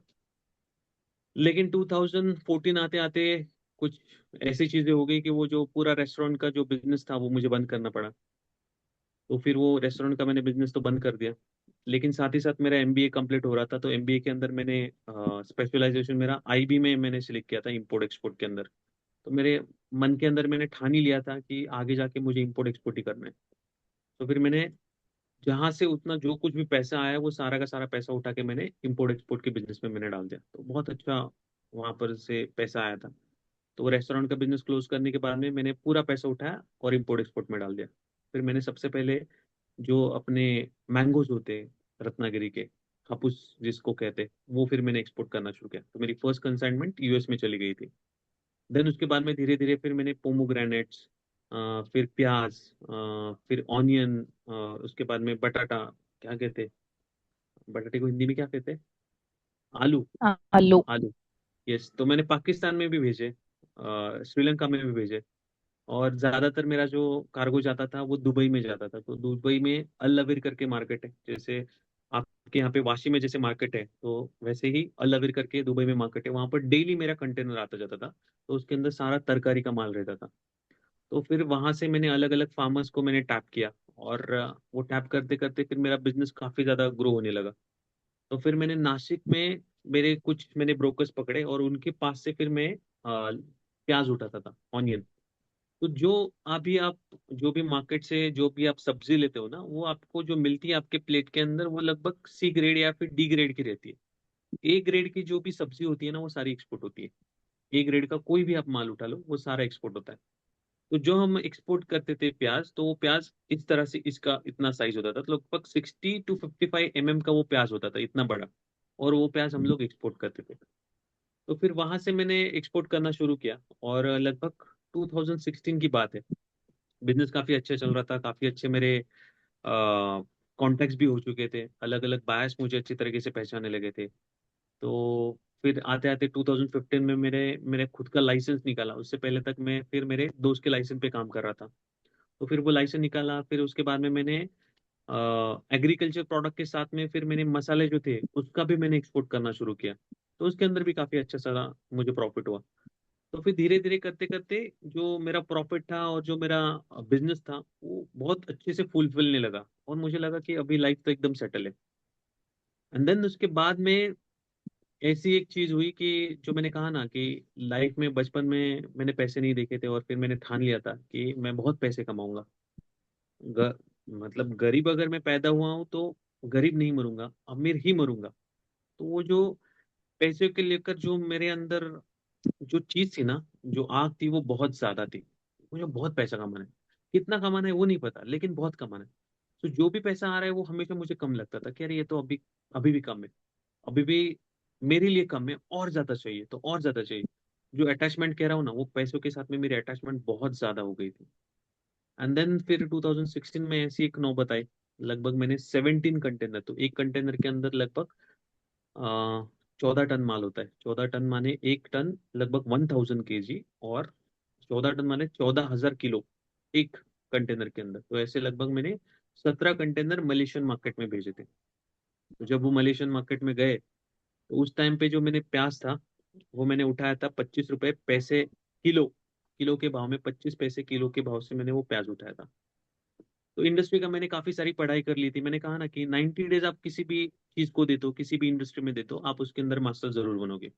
तो मैं जब भी कुछ भी काम करता हूँ, तब मैं उसके अंदर बहुत डेप्थ में उतरता हूँ, और फिर बहुत अच्छे से उस चीज को पकड़ लेता हूँ, जान लेता हूँ कि ये चीज काम कैसे करती है। तो वैसे ही मैंने फिर जब मैंने मार्केट का रिसर्च करना शुरू किया, तब मैंने ये भी नोटिस किया कि हर 3 साल के बाद में जितने भी फार्मर्स हैं, वो सारे फार्मर्स अपना जो प्याज है, या फिर अपने जो भी अभी टमाटर, कभी देखो भाव गिरता है तो फिर टमाटर वो लोग रास्ते पे फेंक देते, प्याज रास्ते पे फेंक देते। तो तो ये हर 3 साल के बाद में होता है, ये मैंने पकड़ लिया था। और जब जब ऐसी सिचुएशन आएगी तब तक मैंने वहां से बहुत अच्छी मात्रा में मैंने जो कार्गो है, मतलब माल है, वो मैंने उठाया और उसको अच्छे भाव में मैंने बाहर की कंट्रीज में भेजा। तो उस साल भी मैंने वैसे ही किया। लेकिन मेरी गलती ये हो गई कि जब मैंने वो कार्गो भेजा, तब मैंने कहा कि मेरे जो ब्रोकर था मलेशिया में, उसको मैंने कहा कि अभी मत भेजो, जब 5 रुपए इसका दाम आएगा ना मलेशिया में, तब इसको बाहर निकालना, अभी इसको स्टोर करके रखो। तो इकोनॉमिक्स के अंदर एक रूल हमेशा चलता है, सप्लाई एंड डिमांड का। तो जब भी किसी चीज की अगर सप्लाई ज्यादा हो जाती है, तब उसका भाव क्या होता है, कम हो जाता है। लेकिन अगर किसी चीज की सप्लाई बहुत कम है, तो उस चीज की जो डिमांड है वो बहुत ज्यादा बढ़ जाती है और उसका जो भाव है वो भी बढ़ जाता है। ये इकोनॉमिक्स का रूल है, आसान सा रूल है। इस रूल को मैंने लाइफ में बहुत बहुत अच्छे से अप्लाई किया। और मुझे पता था कि जब भी मार्केट में सप्लाई थोड़ी सी कम होगी, तो मेरे जो भी मैंने कार्गो भेजा है, एडवांस में भेज के रखा है ना, तो इसका भाव तो बढ़ने ही वाला है। तो फिर मैं निश्चिंत था। मुझे पता था कि इसका 5 रुपए तो मुझे भाव कहीं नहीं गया। तो कुल मिलाकर जो मेरा खर्चा था वो लगभग 2 रुपए के आसपास आ रहा था पर केजी के हिसाब से। तो मैंने कहा था कि 3 रुपए तो मुझे प्रॉफिट हो ही जाएगा पर केजी के पीछे। लगभग 17 कंटेनर थे, तो प्रॉफिट तो मुझे दिख रहा था आंखों से कि कितना बड़ा उसका प्रॉफिट है। तो फिर मैंने वो तो भेजा।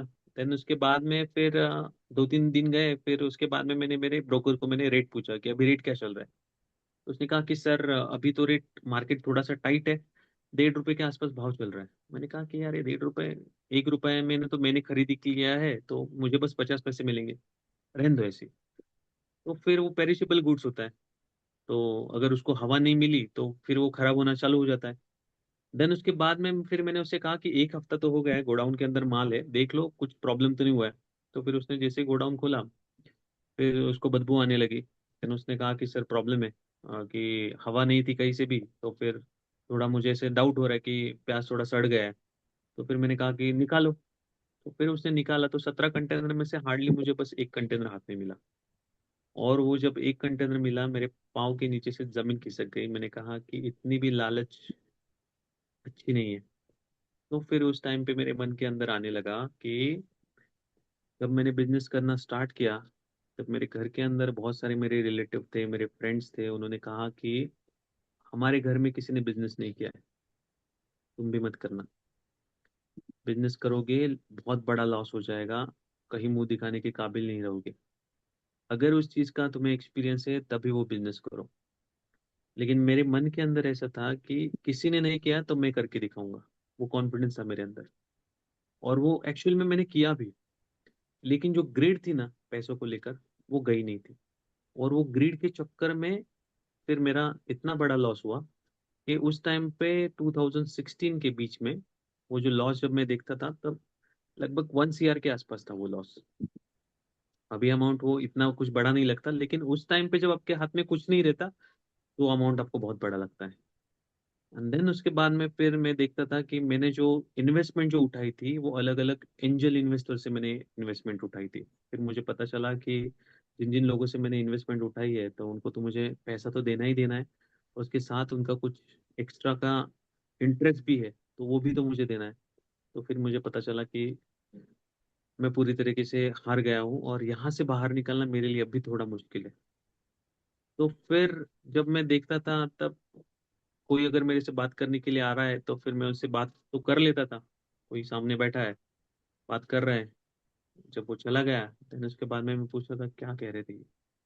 क्या बात कर रहे थे?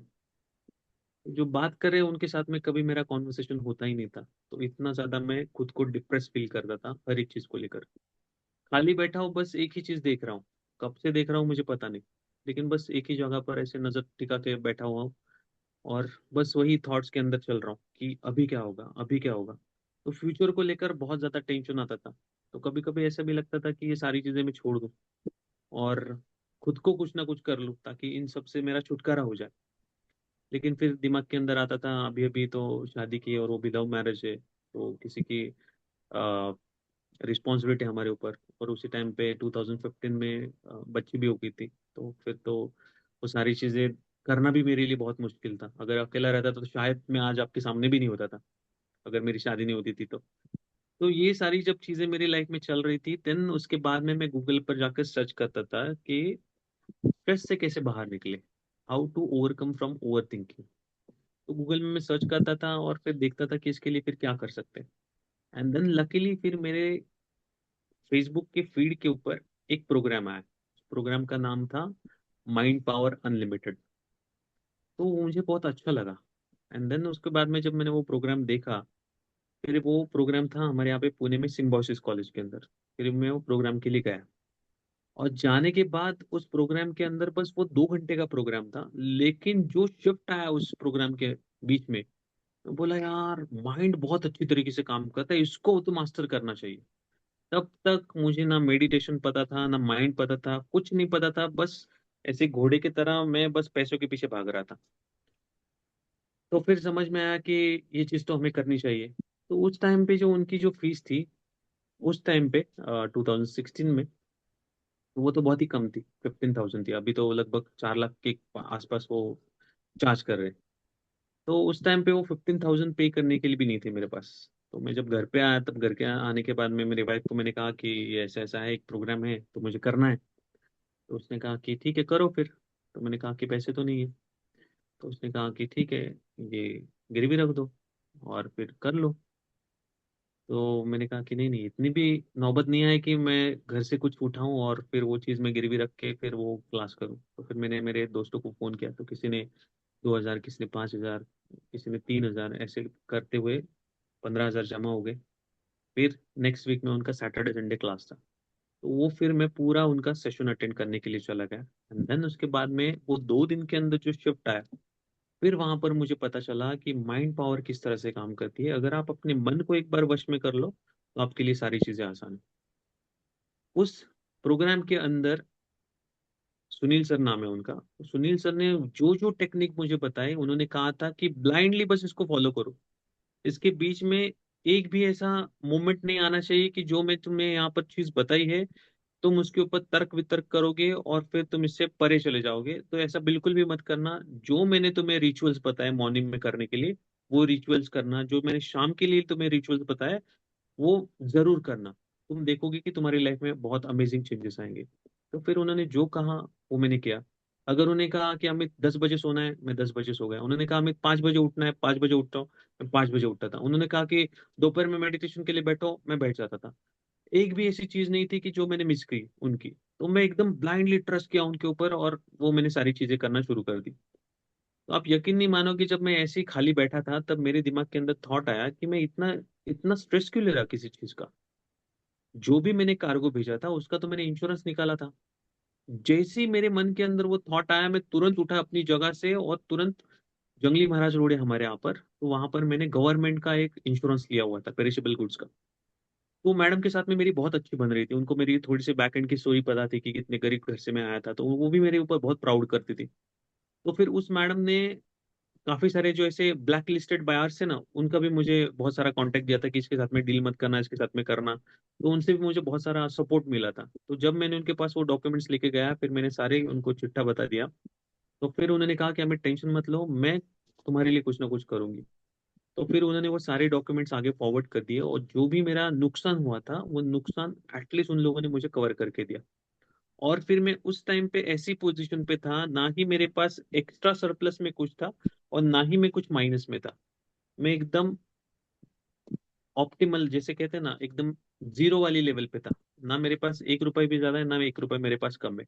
लेकिन जितना भी लोन था वो सारा का सारा चुकता हो गया था। वो बस एक ही महीने की बात रहेगी, 1 महीने के अंदर ये सारी चीजें हो गई। एंड देन मैं खुद को बिलीव नहीं किया कि अरे ये चीज हुई कैसे। देन उसके बाद में और एक आदमी मेरी लाइफ के अंदर आया कि जिनका नाम था डॉक्टर दत्ता कोइनकर। उन्होंने मुझे विपස්සना के बारे में बताया कि अमित, तुम्हारे लाइफ में ये सारी जो चीजें चल रही है, एक बार तुम विपස්සना जरूर करना। उसके पहले विपස්සना के बारे में मैंने बहुत सुना था, लेकिन कभी ऐसा सोचा नहीं कि मैं कहीं पर जाऊं और ऐसा कुछ करूं। 10 दिन के लिए कौन ही जाकर बैठेगा, किसी से बात नहीं करनी है, बस अपनी आंखें बंद करके अपनी सांसों को देखना है। कौन करेगा ये तो जब बुढ़ा हो जाए आदमी, तब उस टाइम पे ये चीजें करनी चाहिए, अभी इसकी क्या जरूरत है, ऐसा मुझे लगता था। लेकिन उन्होंने कहा कि अरे जाओ तुम। और फिर मैं गया। तो जाने के बाद 2016 दिसंबर में आई थिंक मैंने इनरोल किया था। 3 महीने का वेटिंग पीरियड रहता है उनका। तो 3 महीने तक मैंने वेट किया था। दिसंबर में मैंने वहां से गया। तो दिसंबर आई थिंक 28 से लेके 8, 9 या 9, 10 तारीख तक था जनवरी के। तो 31st मेरा वहीं पे हुआ है। तो फिर जब मैंने वो वहां पर गया, जाने के बाद पहला जो डे होता है वो 0 डे होता है। तो 6 बजे के बाद में आपका सब कुछ निकाल दिया जाता है, मोबाइल फोन वगैरह सब कुछ। आप किसी से बात नहीं कर सकते, आपके सामने कोई आदमी जा रहा है तो ऐसे भी नहीं कर सकते, कुछ नहीं, बस आप नीचे देखोगे और बस अपने सांसों को आप जानते रहोगे। ये 3 दिन तक काम चलता है। नेक्स्ट डे जब फर्स्ट डे आया, तब मैं मेरे मन से उन दत्ता कोइनकर को मैं दिल से गाली देने लगा कि उन्होंने मुझे यहाँ पर कहा, किस जगह पर भेजा, कि लाइफ में करने के लिए बहुत सारा है और मैं यहाँ पर अपनी बस सांसें देख रहा हूँ, किसी से बात नहीं करना है, कुछ नहीं करना है। ऐसा इंसान तो मैं हूं भी नहीं कि यहाँ पर मैं ऐसे कुछ बैठा रहूं। तो फिर मैंने कहा कि अरे हाँ हाँ शिट। और मैं भागने की भी कोशिश नहीं कर सकता क्योंकि वो लोग छोड़ते भी नहीं। मैंने देखा था कि वहां पर बहुत सारे लोग पूछने के लिए जाते थे कि सर मुझे जाना है, लेकिन किसी को नहीं भेजते थे, क्योंकि वो लोग ना 10 बार पूछते हैं आपसे कि 10 दिन तक बैठोगे ना। हम लोग कहते हैं हाँ हाँ बैठेंगे बैठेंगे। फिर आप फर्स्ट डे पे उनके पास जाते हो, वो तो छोड़ते ही नहीं। वो लोग कहते हैं आपको तो पैसा भी नहीं देना है, हम लोग क्यों छोड़े आपको। नहीं छोड़ते वो आपको। वहां पर जो टीचर होते हैं वो तो बहुत सख्त होते हैं नहीं छोड़ते आपको। मैंने कहा ना, वीआईपी ट्रीटमेंट आपको जरूर मिलेगी, लेकिन उनके हिसाब से फिर आपको वो सारा प्रोग्राम अटेंड करना है। तो मैंने कहा कि यार गलती हो गई मेरी और मैं यहाँ पर आ गया। तो फिर उन्होंने कहा कि 7 बजे गुरुजी का प्रवचन है। तो मैंने कहा कि चलो कौन गुरुजी है, देख भी लेते हैं अभी। 7 बजे, फिर 7:15 बजे उनका प्रवचन चालू हुआ। तो फिर मैं देख रहा हूँ कि कहाँ पर है गुरुजी। तो देखा तो एक ऐसा बड़ा सा स्क्रीन लगा हुआ है, और पीछे से प्रोजेक्टर के ऊपर एक वीडियो प्ले हो रहा है। और फिर उन्होंने नाम बताया, सत्यनारायण गोयनका। मैंने कहा कि अरे ये तो रिकॉर्डेड वीडियो है। फिर 10 दिन तक तो वहां पर किसी से कुछ बात नहीं कर सकते, तो वो गुरु को ढूंढे भी कहाँ पे। तो वहां पर ना दो ऐसे टाइम मिलते हैं कि जब आपका खाना आपको 11 बजे मिलता है, उसके बाद में आपको खाना नहीं मिलता। फिर बस बाद 5 बजे आपको कुछ स्नैक्स मिलता है, वो भी भेल मिलती है और चाय मिलती है। रात का खाना नहीं है आपको। तो फिर मैंने कहा कि अरे आदमी देखो, और फिर आप कुछ भी नहीं दे रहे, कैसा कैसा सरवाइव करूंगा मैं। तो उन्होंने कहा कि आपको जिंदा रहने के लिए जितना चाहिए ना, वही हम लोग आपको देते हैं, लेकिन एकदम शुद्ध खाना, एकदम वेजिटेरियन, और 2 टाइप की सब्जी, जितना खाना है 11 बजे खाओ। 11 बजे के बाद में खाना नहीं, और सुबह 7 बजे आपको ब्रेकफास्ट मिलता है। तो ब्रेकफास्ट भी अनलिमिटेड, खाना भी अनलिमिटेड, लेकिन बस वो 2 ही टाइम आपको खाना मिलता है, तीसरा टाइम का खाना नहीं है। तो फिर मैंने कहा अरे मुश्किल है ये तो, फिर मैं कैसे निकालूंगा 10 दिन। लेकिन फिर मैंने कहा ना कि जैसे 3 दिन मुझे बहुत ज्यादा तकलीफ हुई, लेकिन जो फर्स्ट डे जो मेरे लाइफ का था, तो जब वो गुरुजी का प्रवचन शुरू हुआ और 15 मिनट के अंदर उन्होंने कहा कि आपकी लाइफ में जो कुछ भी हुआ है, इस फर्स्ट डे पे वो सारी चीजें आपको याद आई। आपको ये भी समझ में आया कि आप जिस मन की बात करें, वो मन तो आपके वश में है ही नहीं। आपके मन में ये आया कि मेरे पास्ट में क्या हुआ है और फ्यूचर में उसको मैं किस तरह से टैकल कर सकता हूँ। बस आप पास्ट और फ्यूचर में आप अटके पड़े। तो किसी ने आपको कुछ कह दिया, वो चीज अभी आपने पकड़ के रखी है, और बाद में जाके आप उसको क्या कहोगे, उस चीज के बारे में आप सोच रहे हो। आप बस इधर से उधर, पास्ट एंड फ्यूचर में आप भाग रहे हो। आप प्रेजेंट में हो ही नहीं, ये भी आपको पता लग गया। कि मैंने आपको कहा कि आपकी सांसों के ऊपर आप फोकस करो, लेकिन आपका सांसों के ऊपर फोकस नहीं हो रहा है। आपके मन में बस थॉट्स आते ही रहे आते ही रहे। 2 सेकंड भी आपका मन आपके वश में नहीं है। और आप अपनी लाइफ को किस तरह से आप ट्रांसफॉर्म करोगे, तो ये तो बात समझ में आ गई। तो मन ही मन उनको मन से गुरु मान लिया। कि मुझे पता नहीं, वो दिख भी नहीं रहे थे कहीं पे, तो मैंने मन से उनको गुरु मान लिया कि अभी जैसे मैंने सुनील सर को सरेंडर किया था, अभी मैं गोयनका गुरु जी को सरेंडर करता हूँ, और जो भी ये कहे मैं करूंगा। तो पहले दिन उन्होंने बता दिया था कि यहाँ पर आए हो, घूमने के लिए नहीं आए हो, ट्रिप के लिए नहीं आए हो। जो यहाँ पर आपको काम दिया जाता है वो करो, और सच्चे मन से करो, आपको रिजल्ट मिलेगा इसका। तो मैंने कहा कि ठीक है चलो, 10 दिन तो 10 दिन, 10 दिन इनके नाम। तो 10 दिन मैंने वहां पर निकाल दिए। फिर जैसे जैसे उनका प्रवचन चलता था, तो अंदर से मोटिवेशन मिलता था कि बहुत कुछ करना है लाइफ के अंदर। और फिर जो जो वो चीज बताते थे, फिर नेक्स्ट डे मैं उसको अप्लाई करता था। तो वो 10 दिन बहुत अच्छे से निकाल लिए। एंड देन जब 11वां दिन आया, फिर मैंने पूछा कि गुरु जी कहाँ है। तब मुझे पता चला कि गुरु जी तो 2013 में ही चल बसे। तो इसके लिए गुरु जी के सारे रिकॉर्डेड वीडियो चलते, तो मैं तो गुरु जी को ढूंढ रहा था कि गुरु जी कहीं पर मुझे मिले। तो फिर मैंने उन्होंने बताया कि पूरे ऑल ओवर वर्ल्ड में लगभग 300 के ऊपर इनके सेंटर है। सारे सेंटर पे ये सारा काम जो है वो फ्री में होता है। गुरुजी के रिकॉर्डेड प्रवचन ही चलते हैं, और किसी भी सेंटर में जाओ वही चीज आपको सिखाई जाती है। किसी भी सेंटर में कुछ अलग चीज आपको सिखाई नहीं जाती। फिर मैंने वहां से जब मैं आया, फिर उसके बाद में मैंने जब मेरे दोस्तों से बात करना शुरू किया, तब मेरे दोस्तों को अंदर से लगा कि अरे अमित, तुम्हारे अंदर ना कुछ तो शिफ्ट आया है। और जब भी तुम बात कर रहे हो ना, तब हमें ना ऐसे लग रहा है कि यार कुछ तो चेंज है। और वो चीज हमको अच्छा अच्छा लग रहा है तुमसे बात करके। फिर मैंने सोचा कि ऐसा क्या है मेरे अंदर। तो गुरुजी ने लास्ट डे पे कहा था कि अगर आप कोई भी अगर चीज, किसी भी चीज को लेकर आपके मन में मुटाव है, तो उसके ऊपर आपका रिएक्शन कम हो जाएगा। तो इसका मतलब है कि आपका माइंड धीरे धीरे आपके कंट्रोल में आ रहा है।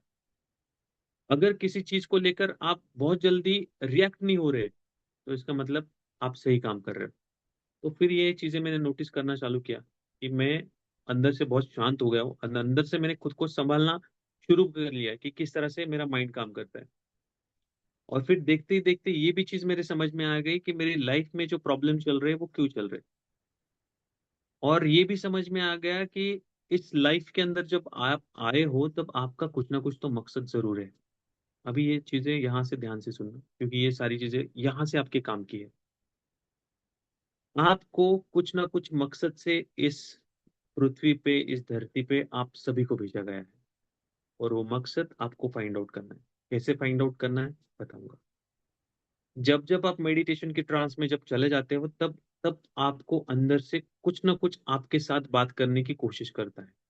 और आपकी लाइफ में ऐसे कुछ कुछ इंसिडेंट्स हो जाते हैं कि वो इंसिडेंट जो है वो आपको अंदर से शेक कर देते हैं, आपको अंदर से हिला देते हैं। एंड देन उसके बाद में आपको रियलाइज होता है कि यार जो मेरी लाइफ के अंदर हुआ है वो किसी की लाइफ में ना हो। तो फिर जब मैंने देखा कि मेरी लाइफ के अंदर इतने सारे प्रॉब्लम्स चल रहे हैं, तब मैंने डिसाइड किया कि जो मैंने सहा है ना, मैं और किसी को नहीं सहने दूंगा। और जो आदमी स्ट्रेस में है, ओवर थिंकिंग में है, एंग्जाइटी में है, इससे बाहर निकलना बहुत आसान है।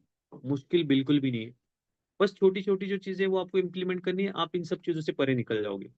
तो वो जब चीजें मैंने लोगों को सिखाना चालू किया, लोग सच में उससे बाहर आना शुरू हो गए। और फिर जब मैं सुनील सर के पास जाता था, उनको पता था कि ऐसे ऐसे हुआ है, ऐसे ऐसे काम चल रहा है, तब वो कहते थे कि तुम बहुत अच्छा काम कर रहे हो।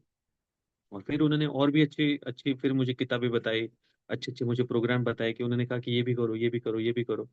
फिर वैसा करते करते मैंने बहुत सारा खुद के ऊपर मैंने इन्वेस्ट किया। आई थिंक मैं फर्स्ट लेक्चर में या फिर फर्स्ट वीक में मैंने आपको बता दिया था कि आपको यहाँ से आगे जो भी खर्चा करना है, यहाँ से नीचे मत करो, यहाँ से ऊपर कर लो। तो मैंने एग्जैक्टली वही करना चालू किया। मैंने यहाँ से ऊपर अपने ऊपर ज्यादा खर्चा करना शुरू कर दिया। अलग अलग क्लासेस मैंने लगाए, अलग अलग मेंटर्स के पास गया, अलग अलग बुक्स मैंने पढ़े। और माइंड को जितनी अच्छी तरीके से मैं जान सकता था, उतनी अच्छी तरीके से जानना मैंने शुरू किया। और जो उसके अंदर जो मुझे एकदम सटीक जो मुझे मिला, वो मिले मुझे गौतम बुद्ध। उसके अंदर जो त्रिपिटक था वो मैंने बहुत अच्छे से जान लिया। तो साल में मैंने डिसाइड किया कि 2 बार मैं विपश्यना जाऊंगा। और फिर मैं साल में 2 बार जाना शुरू कर दिया। एंड जब जब मैं वो 10 दिन के मेडिटेशन के लिए जब मैं बैठता था, तब मेरे अंदर से एक थॉट, एक भाव आता था कि जो मैं करना चाहता हूँ वो काम एक्चुअली ये है। तो फिर मैंने डिसाइड किया कि मेरा बचपन तो सही नहीं गया। मेरे बचपन में मैंने बहुत हालातें खाई, और ऐसा मोमेंट आया था कि डैड ने कह दिया कि अभी पढ़ाई में मत करना। तब मेरे मन के अंदर से वो 10 दिन के अंदर थॉट आया कि क्यों ना मैं एक ऐसा स्कूल बनाऊं कि जिसके अंदर सारे जो बच्चे हैं वो एक गरीब घर से रहेंगे, कि जिनके पेरेंट्स अफोर्ड नहीं कर पाएंगे किसी भी तरह की ट्यूशन फी, किसी भी तरह का स्टेशनरी फी। तो वो सारे बच्चे मेरे स्कूल के अंदर आएंगे, उन सभी का जो खर्चा है मेरी एनजीओ करेगी, मैं खुद करूंगा। और वो बच्चे अच्छे से ग्रेजुएट होके आगे अपनी लाइफ में बढ़ेंगे। तो ये मेरे मन के अंदर वो फर्स्ट ईयर में, आई थिंक सेकेंड ईयर में वो थॉट आया। इन सेकेंड ईयर में कुछ ऐसे इंसिडेंट्स हुए थे पिछले कुछ दिनों के अंदर, कि जहाँ पर किसी हॉस्पिटल में मेरे घर वालों को जब मैंने एडमिट किया था, तो बहुत से डॉक्टर ने डरा धमका के बहुत सारी चीजें, बहुत सारे पैसे हम लोगों से ऐंठ लिए थे। और ये यूजुअली होता है। तब मैंने डिसाइड किया कि ऐसा एक हॉस्पिटल बनाऊंगा कि जहाँ पर किसी भी बात के लिए किसी को डराया नहीं जाएगा। पैसे नाम की चीज ही नहीं रहेगी वहां पर। जो भी आदमी स्ट्रेचर पे आएगा, चलते हुए अपने पैरों से बाहर जाएगा, उसका जो स्टार्टिंग से लेकर एंड तक का जो भी खर्चा है वो मेरी एनजीओ उठाएगी। और जब थर्ड साल में मैं वापस से गया था, तब उस टाइम पे ये समझ में आया कि जिस चीज ने मेरी लाइफ के अंदर इतना बड़ा इम्पैक्ट क्रिएट किया, वही चीज मैं वापस से क्रिएट करना चाहता हूँ। तो आई थिंक फर्स्ट डे पे मैंने आपको वो विपස්සना सेंटर जो बताया, तो 140 करोड़ का वो टोटल प्रोजेक्ट बना। उस प्रोजेक्ट के अंदर मुझे नहीं पता कि वो पैसे कैसे जमा हुआ, कैसे कैसे लोग मिले, लेकिन लकीली मैं उसके अंदर इन्वॉल्व हो गया। और वो जो प्रोजेक्ट है वो बना, और उसके अंदर अभी वहां पर 10 दिन का मेडिटेशन के जो क्लासेस है वो चालू हो जाएंगे। अभी वहां पर सारे जो मॉन्क्स है उनके अभी क्लासेस चलते हैं। उनको वहां पर ट्रेन किया जाता है कि आप इस पूरी दुनिया में जाओ और जो गौतम बुद्ध की जो टीचिंग्स है उन लोगों तक पहुंचाओ। तो इतना सिंपल और सटीक तरीके से जब आप काम करना शुरू कर देते हो अपने खुद के ऊपर, तब आपको समझ में आता है कि इस ब्रह्मांड में जो आपको भेजा गया है, किसी मकसद से आपको भेजा गया है। और जब तक वो मकसद आपके सामने नहीं आता, तब ये ब्रह्मांड, ये यूनिवर्स हर एक टाइम पे उस चीज से आपको दूर भगाता है, लात मार के भगाता है। मेरे को तो ऐसे ही हुआ था। क्योंकि जब मैंने कैफे चालू किया था तब कैफे के साथ में रेस्टोरेंट के अंदर मैं उतरा। फिर रेस्टोरेंट के अंदर मेरा लॉस हुआ तो फिर मैं वहां से बाहर निकल के आया। फिर मैंने इंपोर्ट एक्सपोर्ट के अंदर मेरा पैर डाला तो वहां से भी मेरे बहुत बड़ा लॉस हुआ और फिर मैं वहां से बाहर आया। एंड देन इसके बाद में जब मैंने 2017 से ये जब काम करना शुरू किया है, तब तक अभी तक मेरी लाइफ में कभी ऐसा इंसिडेंस हुआ ही नहीं कि कभी यूनिवर्स ने मुझे लात मार के यहाँ से बाहर निकाला। उल्टा उसने मुझे बहुत सारी अपॉर्चुनिटीज दी कि जहाँ पर कभी मैंने बचपन में सोचा था कि मुझे पीएसआई बनना है, मुझे पुलिस बनना है, तो वो तो मैं बन नहीं पाया। लेकिन आज ऐसी सिचुएशन है कि यहाँ का IG, DIG, SP, I IS IAS officers, इन सभी के ट्रेनिंग्स, उनको ट्रेन करने का, उनको स्ट्रेस मैनेजमेंट की जो सेशंस है वो मेरे से कंडक्ट किए जाते हैं। तो गवर्नमेंट से हालांकि एक नोटिफिकेशन जारी होता है, वहां पर इनविटेशन लेटर आता है और फिर मुझे बुलाया जाता है। बहुत ऐसा भी हुआ है कि किसी किसी सिचुएशन में अगर कोई जो जगह है, जैसे लोनावाला में और खंडाला में, जैसे पुलिस हेडक्वार्टर्स है, तो वहां से गाड़ी भेजने के लिए आती है मेरे पास लाल बत्ती की, और फिर वहां से वो लेके जाते हैं। और जो जिस तरह से ट्रीटमेंट मिलती है अच्छी वाली, तो बहुत ही अच्छी है। इवन उसके साथ में पीडब्ल्यूडी, उसके बाद में डब्ल्यूआरडी, जैसे वाटर रेस्क्यू डिपार्टमेंट, पब्लिक, मतलब यहाँ पर महाराष्ट्र में कहा जाता है सार्वजनिक बांधकाम विभाग, इंग्लिश में शायद पब्लिक समथिंग समथिंग कुछ तो है। तो ये इस तरह के जो 3 डिपार्टमेंट है, उन 3 डिपार्टमेंट की जो सेशंस है वो मेरे थ्रू चलते हैं स्ट्रेस मैनेजमेंट के। तो ये जो भी जो चीजें हुई, और धीरे धीरे फिर शायद मैंने आपको बताया नहीं बताया मुझे पता नहीं, लेकिन एक अवार्ड मुझे मिला था बेस्ट काउंसलर का। तो उस अवार्ड में कुछ लोग आए थे कि जिन लोगों ने फिर मुझे आगे सिंगापुर में बुलाया था, मलेशिया में बुलाया था, फिलीपींस में बुलाया था, इवन थाईलैंड में बैंकॉक में मुझे बुलाया था। और अभी इस 3 तारीख को भी उन्होंने वापस से बुलाया। लेकिन 16 अगस्त को मेरी जो बुआ है वो एक्सपायर हुए, और उनका जो 10वीं है वो उस दिन पे आ रहा है, तो इसकी वजह से मैं नहीं जा रहा हूँ। अदरवाइज 3 तारीख को मैं वापस से अप्लाई कर रहा था मलेशिया के लिए। सो बताने का मकसद ये है इन सभी पीछे कि आपकी लाइफ में जब आप खुद को बहुत अच्छे से जान लेते हो, तब आपकी लाइफ में आप अनस्टॉपेबल बनते हो। और जब जब आप अपनी लाइफ में आगे बढ़ना चाहते हो और कोई चीज अगर आपको रोक रही है, तब ये बात आप अच्छे से समझ लो कि जो भी चीज के पीछे आप भाग रहे हो वो चीज आपके लिए नहीं बनी। जिस दिन आपको समझ में आ जाए कि ये चीज मेरे लिए बनी है और मैं यही काम करूंगा, तब आप देखना इस ब्रह्मांड में ऐसी शक्तियां होती है, दृश्य अदृश्य, वो सारी शक्तियां आपको हेल्प करती है। और वो कभी आपको पीछे नहीं खींचती, वो हमेशा आपको सपोर्ट करती है। तो ये मेरा खुद का एक्सपीरियंस रहा इन लगभग 9 सालों के अंदर। तो मैनिफेस्टेशन चीज होती है नहीं होती है, आप खुद एक्सपीरियंस करना। और जैसे मैं हमेशा कहता हूँ कि जो भी चीज मैं यहाँ पर बता रहा हूँ, ब्लाइंडली ट्रस्ट मत करना। जो भी चीज बताई गई है उसको आप एक्सपीरियंस करना। जब आपके एक्सपीरियंस पे वो चीज आएगी, तभी आप उसके ऊपर विश्वास रखना। तो कल का जो क्लास होगा, कल की क्लास में हम लोग सीखेंगे कॉन्शियस सबकॉन्शियस माइंड, कि माइंड के किस तरह से पार्ट बनते हैं। समझने के लिए आसान है। गौतम बुद्ध की जो मैंने टीचिंग सीखी है, उसके अंदर कॉन्शियस सबकॉन्शियस अनकॉन्शियस ऐसी कोई भी चीज नहीं, बस एक ही चीज है, वो है माइंड। लेकिन वो आपको समझने के लिए आसानी हो, इसके लिए उसके अलग अलग पार्ट्स बनाए गए। तो इसके पीछे भी साइंस है, वो साइंस भी मैं आपको सिखाऊंगा। और इस क्लास को कल से हम ऑफिशियली शुरुआत करेंगे। आज का जो क्लास था, इसका जो बेस था, वो आपको क्लियर करना भी बहुत ज़्यादा ज़रूरी था। क्यों मैंने ये काम स्टार्ट किया, क्योंकि लगभग 4 हफ्ते हो गए मैंने कभी मेरे खुद के बारे में नहीं बताया कि मैं क्यों कर रहा हूँ। तो ये मेरी स्टोरी है। किसी को कुछ सवाल कुछ है तो प्लीज़ पूछिएगा, अगर नहीं। ग्रेट इंस्पिरेशनल सर, बहुत बहुत स्टोरी में चलो, सर आपकी बहुत काफी इंस्पिरेशन है। और थैंक सही यू में सर। सर बहुत कुछ सीखने को भी मिलेगा आपके स्टोरी से। मैं भी रिलेट कर पा रहा हूँ उससे। और many many thank you sir, आपने जो स्टोरी शेयर किया। Thank you. और thank you. Thank you sir, thank you. और एक बात सर, आपको वो जो विपासना जो बोल रहे थे आप, वो कहाँ पे है वो एक्चुअली, वो वाला? आप ओडिशा में रहते हो तो ओडिशा में भी आपको मिल जाएगा। आप बस डाल देना विपसना सेंटर नियर बाय मी, आपको कोई ना कोई सेंटर आपको मिल ही जाएगा। ये ओशो का है क्या, ये ओशो नहीं? नहीं ना नहीं वो नहीं, ये अलग? गौतम बुद्ध का है। अच्छा ओशो अच्छा। ने भी विपसना की है।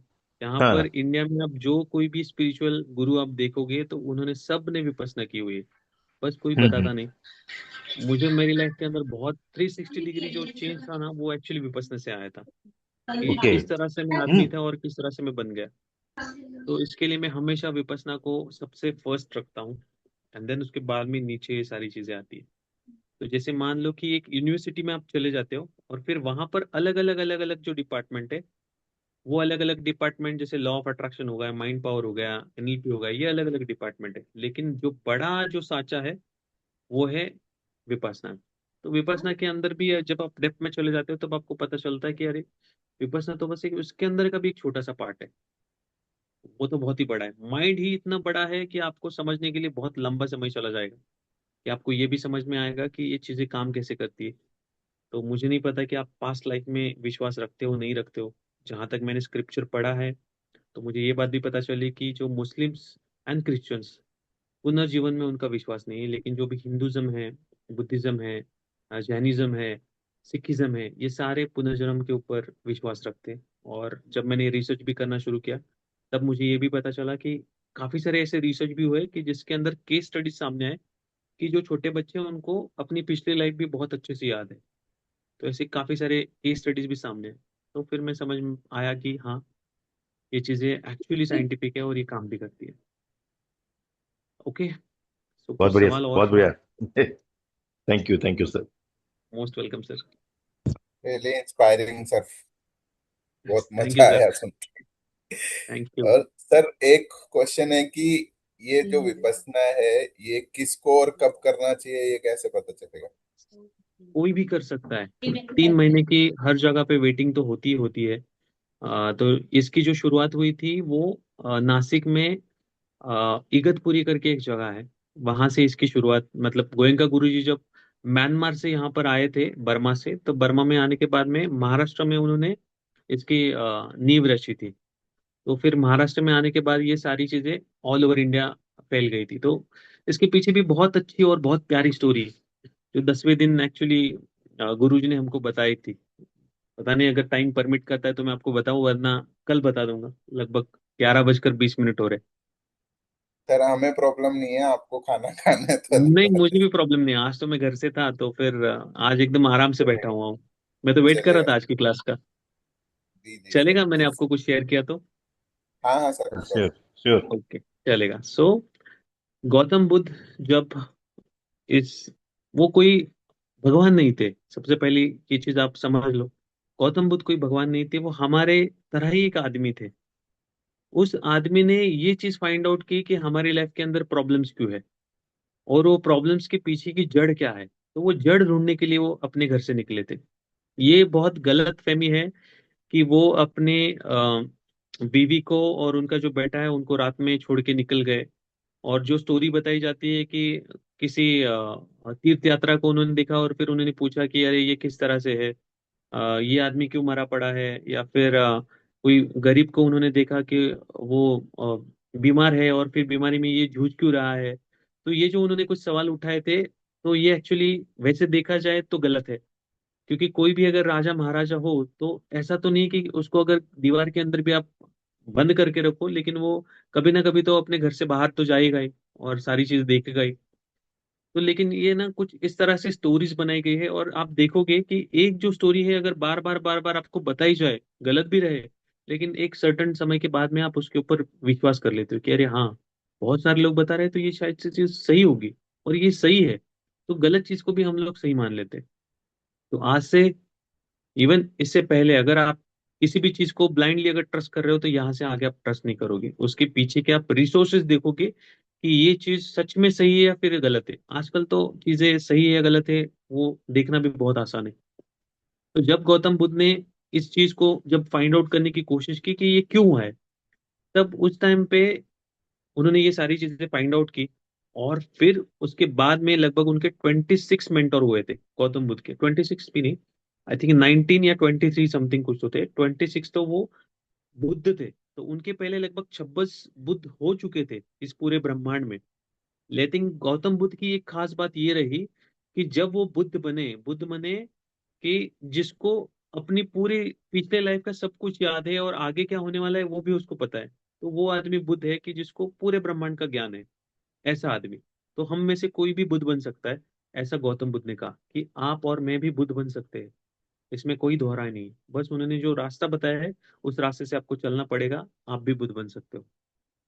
उनकी एक खास बात रही कि टीचिंग जो उन्होंने, मतलब जो उन्होंने सीखा, उन्होंने फिर ऐसा सोचा कि मुझे वो लोगों तक शेयर करनी चाहिए।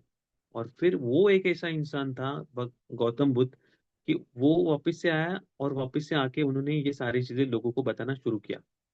अगर उनके मन में आता था तो वो हिमालय में जाके बैठ सकते थे और अपना जीवन यहाँ से मुक्त कर सकते थे, लेकिन वो वैसे इंसान नहीं थे। उन्होंने सोचा कि जन कल्याण होना चाहिए, लोगों तक ये बात पहुंचनी चाहिए, तो फिर उन्होंने वो काम चालू किया।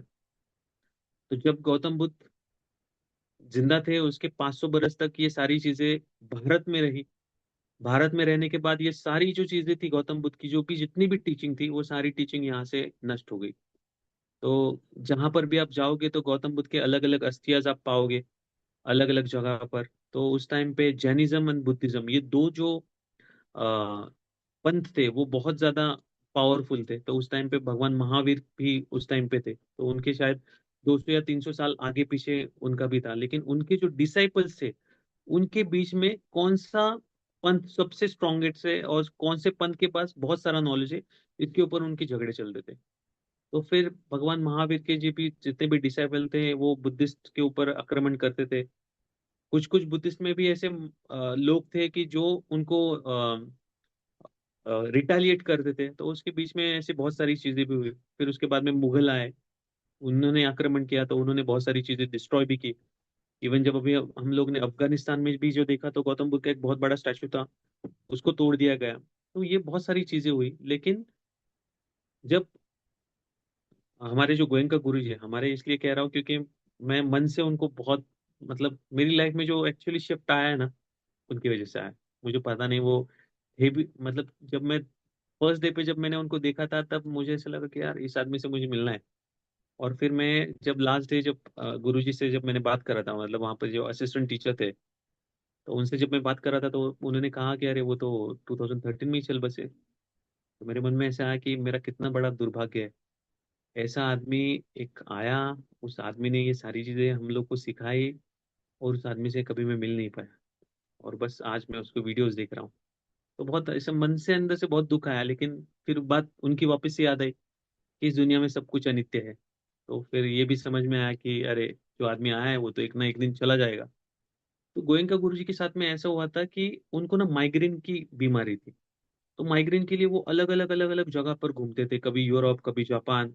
बहुत सारा पैसा था उनका, बहुत सारा पैसा था। मतलब वो म्यांमार में, बर्मा जो प्लेस था अभी का म्यांमार, तो वहां पर वो बहुत अच्छे रईस खानदान से थे। तो वो अलग अलग डॉक्टर के पास जाते थे, फिर डॉक्टर कहते थे कि अरे इसका तो इलाज नहीं है। तो फिर ना उनको वो मॉर्फिन का इंजेक्शन देते थे। तो मॉर्फिन का ना वो 10 mg का एक इंजेक्शन लगाते थे। फिर धीरे धीरे वो जो इंजेक्शन का डोज था वो बढ़ते गया। और फिर डॉक्टर ने एक बार कहा कि आप बिजनेस के लिए इतना सब कुछ घूम ही रहे हो, तो आप अपने ट्रीटमेंट के लिए भी घूमो। फिर उन्होंने वो ट्रीटमेंट के लिए जाना चालू किया। फिर डॉक्टर ने सबने हाथ खड़े कर दिए कि हमसे नहीं होने वाला। फिर उन्होंने पकड़ लिया कि शायद इस मॉर्फिन के चक्कर में ही मेरी मौत होने वाली है और माइग्रेन कभी मेरी जिंदगी से नहीं जाएगा।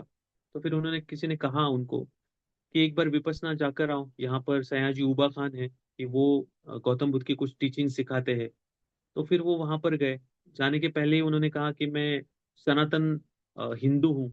तो ये बुद्धिस्ट जो है ये हमारे देश में तो इसके पास भी नहीं हमको भटकने देते, तो मैं तो नहीं करूंगा, मैं अपने हिंदू धर्म को ही पकड़ के रखूंगा। तो उन्होंने कहा कि यहाँ पर आपको कोई धर्म वरम नहीं सिखाया जाएगा, यहाँ पर आपको शुद्ध धर्म, मतलब मनुष्य किस तरह से काम करता है वो आपको सिखाया जाएगा। बुद्धिज्म यहाँ पर कुछ भी नहीं है।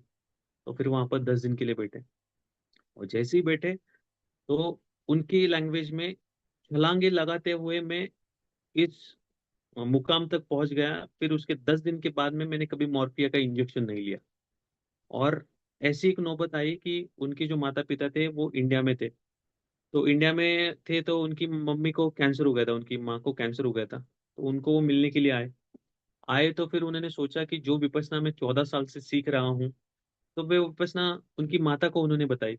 तो जब उनकी माता को उन्होंने 10 दिन का शिविर लिया, तो शिविर लेने के बाद उनके अंदर भी चेंजेस दिखना शुरू हो गया कि जो उनका कैंसर के जो सेल्स थे जो अंदर से उनको खा रहे थे, वो धीरे धीरे रिड्यूस होना शुरू हो गया। और जो उनकी तकलीफ थी वो तकलीफ भी बहुत ज्यादा कम हो गई। तो उनके जितने भी रिलेटिव थे उन्होंने सबने देखा, तो उन्होंने भी उनको रिक्वेस्ट की कि हमको भी सिखाओ। तो फिर उन्होंने उनको भी सिखाया। और फिर ऐसा करते करते फिर उनके बड़े बड़े शिविर लगने लगे 10-10 दिन के।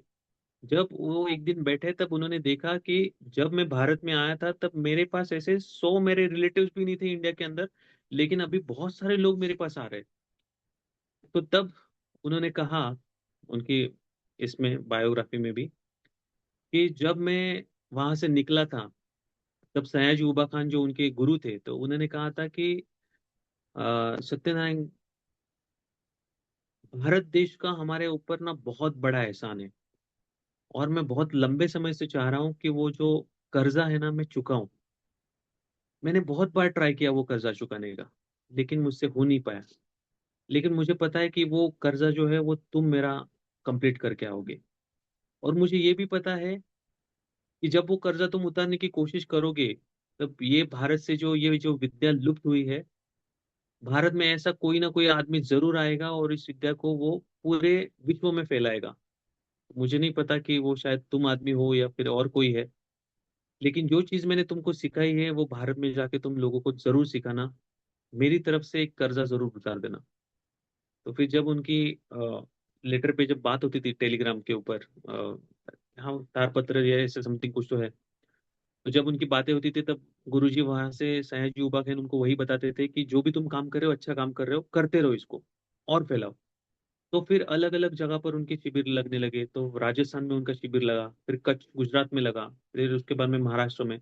तो 1969 में उन्होंने सबसे पहले जो फर्स्ट उनका जो सेंटर था वो इगतपुरी में उन्होंने स्टार्ट किया। और फिर जब वहां पर उन्होंने स्टार्ट किया तब देश विदेश से लोग आने लगे विपස්සना सीखने के लिए।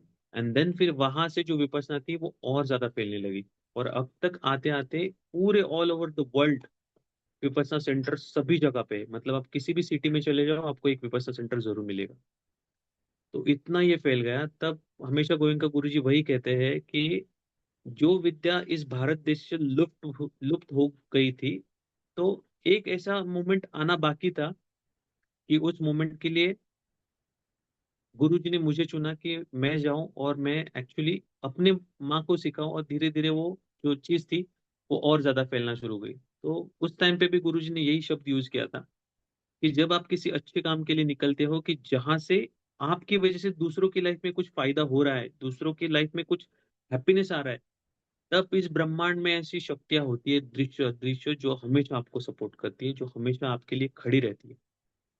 तो उस चीज को गुरुजी ने बहुत अच्छे से एक्सप्लेन किया। तो बहुत बार मेरी टीचिंग में गुरुजी का बहुत बार आपको जिक्र आएगा। बहुत बार ऐसा भी होगा जब जब मैं बहुत डेप्थ लेवल में अगर मेरे ट्रांस में चला गया, तब मेरे अंदर से आपको गुरुजी के बहुत सारे शब्द आपको सुनाई देंगे। अगर आप में से कोई विपස්සना जाएगा तब आपको रियलाइज होगा कि रामित सर तो गुरुजी की बातें कर रहे हैं। तो ये भी आपको रियलाइज होगा। तो बहुत इंस्पायर हुआ मैं गुरुजी से। देन उसके बाद में तो मेरी लाइफ में भी बहुत सारे मेंटर्स आए। लेकिन मैं सभी लोगों का शुक्रिया अदा करना चाहूंगा कि उस टाइम पे मेरी लाइफ में ऐसा सिचुएशन आया कि उस टाइम पे ऐसा हो गया, ऐसा इंसिडेंस आ गया कि मुझे यहाँ पर जाना पड़ा। अगर शायद मैं मेरी लाइफ में इतना बड़ा लॉस नहीं खाता था, तो मुझे नहीं पता कि कभी मैं मेडिटेशन या फिर विपස්සना इसके पीछे में कभी भागता था। बिल्कुल भी नहीं। मैं आज एक बड़ा और बहुत स्ट्रांग, बहुत एरोगेंट बिजनेसमैन होता था, लेकिन आज बहुत एकदम अपोजिट पर्सन हूँ। तो डाउन ये टू जो सारी अर्थ। जो चेंजेस आए हैं, मेडिटेशन, विपස්සना, गौतम बुद्ध, इनकी वजह से आए। तो बहुत थैंकफुल अपनी लाइफ को लेकर। जो होता है वो अच्छे के लिए होता है। बिल्कुल बिल्कुल, जो कुछ होता है वो अच्छे के लिए होता है। थैंकफुल सर, हम आपको जैसे मेंटर हम लोग को मिले। Thank you. अरे नहीं मैं वापिस से वही कहूंगा कि जो पाथ में मैं चला हूँ वही पाथ में आपको दिखाऊंगा। इसके अलावा कुछ नहीं दिखाऊंगा। आप चलते रहो, आपको आप मंजिल मिल जाएगी। बस मैं एक दिशा दर्शक हूँ, उसी तरह से आप मुझे देखिए। सर चलेगा। ये सर। सॉरी सर, सोने नहीं दूंगा मैं आज। बोलिए। मैं ये बोल रहा हूँ सर कि जो ये विपसना है, लाइक हम्म। क्या क्वेश्चन था कि जैसे अभी एक्साइटमेंट होता है सुन के कि विपसना ऐसा हम्म। है, उससे ये चेंज होता है वो चेंज होता है, तो वो एक्साइटमेंट में कोई अगर जाता है वहां पे और एक हम्म। किसी के बताने पे जा रहा है, मतलब कोई गाइड कर रहा है उसकी वजह से जा रहा है, और एक हम्म। रैंडम ऐसे ही चला गया, तो सर मतलब कौन सा हम्म। बेस्ट है? तो मैं भी जो गया था वो किसी के कहने पे गया था। जाने के बाद मैंने भी तो फर्स्ट डे पे जिन जिन मुझे कहा था उन सभी को मैंने गालियां दी थी मन में। लेकिन फिर तब 10 दिन के बाद में जब मैं वहां से बाहर निकला, तब मैं उन सभी लोगों के लिए थैंकफुल था कि जिन जिन लोगों ने मुझे फोर्स किया कि जाओ तुम। तो वो था कि फर्स्ट डे पे मैंने गोयंका गुरु जी को गुरु मान लिया, और फिर जो जो उन्होंने कहा मैंने सरेंडर होके वो सारी चीजें कर ली। तो जब आप सरेंडर के मोड में आ जाते हो ना, आपके लाइफ में ऐसा इंसिडेंस आता है। मैं हमेशा कहता हूँ, मेरे सभी कोई भी सेशन होता है तब मैं हमेशा कहता हूँ कि जब जब मैं कभी स्टेज पे खड़ा हूँ या फिर मैं किसी सेशन के अंदर जब भी मैं रुका हुआ हूँ, तब मुझे नहीं पता कि कौन सी स्टोरी कहाँ से आ जाती है। मुझे ये भी नहीं पता कि मुझे क्या कहना है। कभी कभी ऐसा भी हो जाता है कि मैं फ्लो फ्लो में बातें आ जाती है। तो मैं हमेशा यही कहता हूँ कि जो सामने वाले को जो कह सुनना है ना, वो ऑटोमेटिकली सरस्वती जो है वो मेरे टंग के ऊपर आ जाती है और वो सारी चीजें बुलवाती है जो सामने वाले की लाइफ में सच में इम्पैक्ट करने वाली हो। तो ऐसा भी मैंने देखा है बहुत बार कि जब जब मुझे कुछ सूझ भी नहीं रहा है, मैं एकदम शांत हूँ और मैं बस सोच रहा हूँ कि आज क्या लूँ, अचानक टक से कुछ ना कुछ आ जाता है और फिर ऐसा हो जाता है कि आज ये डिलीवर कर दो, आज इस बारे में बात करो। और फिर मैं नोटिस करता हूँ कि अरे वो सेशन सबसे बेस्ट सेशन था, और जिस सेशन के अंदर मैं प्रिपरेशन करके गया हूँ तो वो सेशन ऐसा हुआ कि अरे नहीं, मैं तो बहुत कुछ देना चाहता था लेकिन कुछ भी नहीं डिलीवर कर पाया। ऐसा भी मैंने देखा है। तो ये इस तरह से है। अगर आप विपස්සना भी जाना चाहते हो तो बस सरेंडर की भाव से जाओ, आपको बहुत कुछ मिलेगा। एक्सपेक्टेशन नहीं रखना है, अटैचमेंट नहीं रखना है किसी भी चीज से। Sure sir. ओके। चलेगा। मैं आप सभी लोगों से इसके माध्यम से रिक्वेस्ट करना चाहूंगा, लाइफ में चांस मिला है, विपස්සना का नाम आपके कान पे आया है, तो आप सभी का कुछ ना कुछ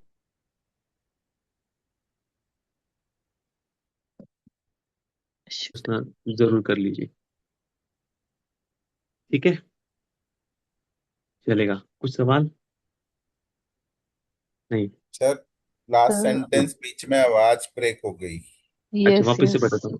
मैं हम्म। बता रहा हूँ कि विपස්සना जो शब्द है वो अभी इस वक्त आपके कान पे गिरा है। इसका मतलब ये है कि पिछले जन्म के अंदर आपने ऐसा कुछ ना कुछ काम तो जरूर किया है कि जहां पर आप मेडिटेशन से थोड़ा सा जुड़े हुए हो, और इसीलिए ये शब्द वापस से आपके कान पे आया है। तो अपनी जिंदगी खत्म होने से पहले, मरने से पहले 10 दिन का एक बार विपස්සना जरूर कर लेना, आपको बहुत फायदा होगा। और सबके लिए फ्री है, कोई चार्ज नहीं है वहां पर। सर तुम्ही आपने क्लास में बोला था हम्म। कि आप लेके जाने वाले हो। अच्छा, हाँ तो आप आ जाइए आप सभी लोग, लेकिन वहां पर वही है कि जब अगर मैं आपको लेके जाऊंगा तो मैं आपको गेट पे छोड़ दूंगा, उसके बाद में मैं नहीं रहूंगा 10 दिन के लिए। तो चलेगा। वो तो पूरा 10 दिन का जो जर्नी है वो आप खुद को ही ट्रैवल करना है। हाँ, लेकिन हम लोग तो वही टाइम का वेट करेंगे जब आप लोग हमें लेके जाओगे। चलेगा जरूर। तो फिर मैं आप सभी लोगों को इगतपुरी लेके जाऊंगा। सबसे बेस्ट जगह है, अभी बारिश की सीजन में तो और भी अच्छी लगती है वो इगतपुरी। गूगल पे सर्च कर लेना एक बार, इगतपुरी, इगतपुरी विपस्सा सेंटर। नहीं, ओके। बहुत बढ़िया जगह है सर। मैंने तो अभी वहां से आया ना अभी, कल्याण हम्म। के रास्ते में पड़ता है इगतपुरी में, जब आया था बिल्कुल उधर बिल्कुल। से, तो कसारा बहुत ही घाट लगता शानदार है जगह है। आपको। यस, हाँ कसारा हाँ। घाट लगता है एंड देन उसके बाद में इगतपुरी आता है। हाँ हाँ। तो मैंने देखा बिल्कुल। था उसका सब सीन सीनरीज वगैरह, मैंने डाला भी था स्टेटस में, शायद अब बहुत हाँ। जबरदस्त थी वो, करेक्ट। बहुत बढ़िया। बिल्कुल बिल्कुल। चलेगा। बहुत देर हो चुकी है एंड माफी चाहूंगा कि अगर किसी को नहीं नहीं सर। नेक्स्ट कुछ काम करना रहेगा, खाना खाना रहेगा या फिर कुछ घर का काम करना रहेगा तो थोड़ा सर सा लेट हुआ है। ये सबसे ज्यादा इम्पोर्टेंट ही है सर, वो छोड़ देंगे हम। अच्छा। यस, आज डेफिनेटली। का क्लास इतना अच्छा था ना कि मतलब धुंध हो गए थे उसमें। टाइम हाँ, भी अभी देख रहे हैं आपने बोला तो। बिल्कुल बिल्कुल। मैंने कहा था एक्चुअली, आज एक्चुअली मैं चाह रहा था कि बहुत सारे लोग ज्वाइन हुए। हाँ, लेकिन वही होता है कि जिस जिसका मौका आया है, जिस जिसका टाइम आया है, उस टाइम पे वो उसको सारी चीजें मिल जाती है। होता है ये। अभी इस क्लास जो है, ये बहुत अच्छी तरीके से आप समझ लो इस क्लास को। बहुत फायदा मिलेगा आपको। और जब तक आप विपश्यना जाओगे तब तक तो आपको ये बहुत अच्छे से समझ में आएगा कि हमारी लाइफ किस तरह से हम लोग ड्राइव कर रहे हैं, कोई और नहीं ड्राइव कर रहा है। यानी मान लो कि आपके हाथ का रिमोट कंट्रोल आपने किसी और के हाथ में दिया है और वो सामने वाला आपको कंट्रोल कर रहा है। अभी आज से आप खुद के हाथ में रिमोट रहेगा और आप ड्राइव करोगे कि आपको कौन सा चैनल लगाना है, कि आपको खुशी वाला लगाना है या फिर आपको दुख वाला लगाना है। तो आप ये आज से डिसाइड करोगे, आज से माने कल से। ठीक है, चलेगा। मिलते हैं कल वापस से। तब तक के लिए अपना ख्याल रखिए, स्टे ब्लेस्ड, स्टे सेफ। सबका मंगल हो, सबका कल्याण थैंक हो। You so much sir. यही भी थैंक यू तो आपका लास्ट भी था सर। ना, धन्यवाद। थैंक सबका यू सो मंगल मच। हो, सबका कल्याण हो। गोयनका गुरु जी से आया है। श्योर सर, आपका भी अच्छा मंगल हो लगता है सर। सुनने को। बिल्कुल।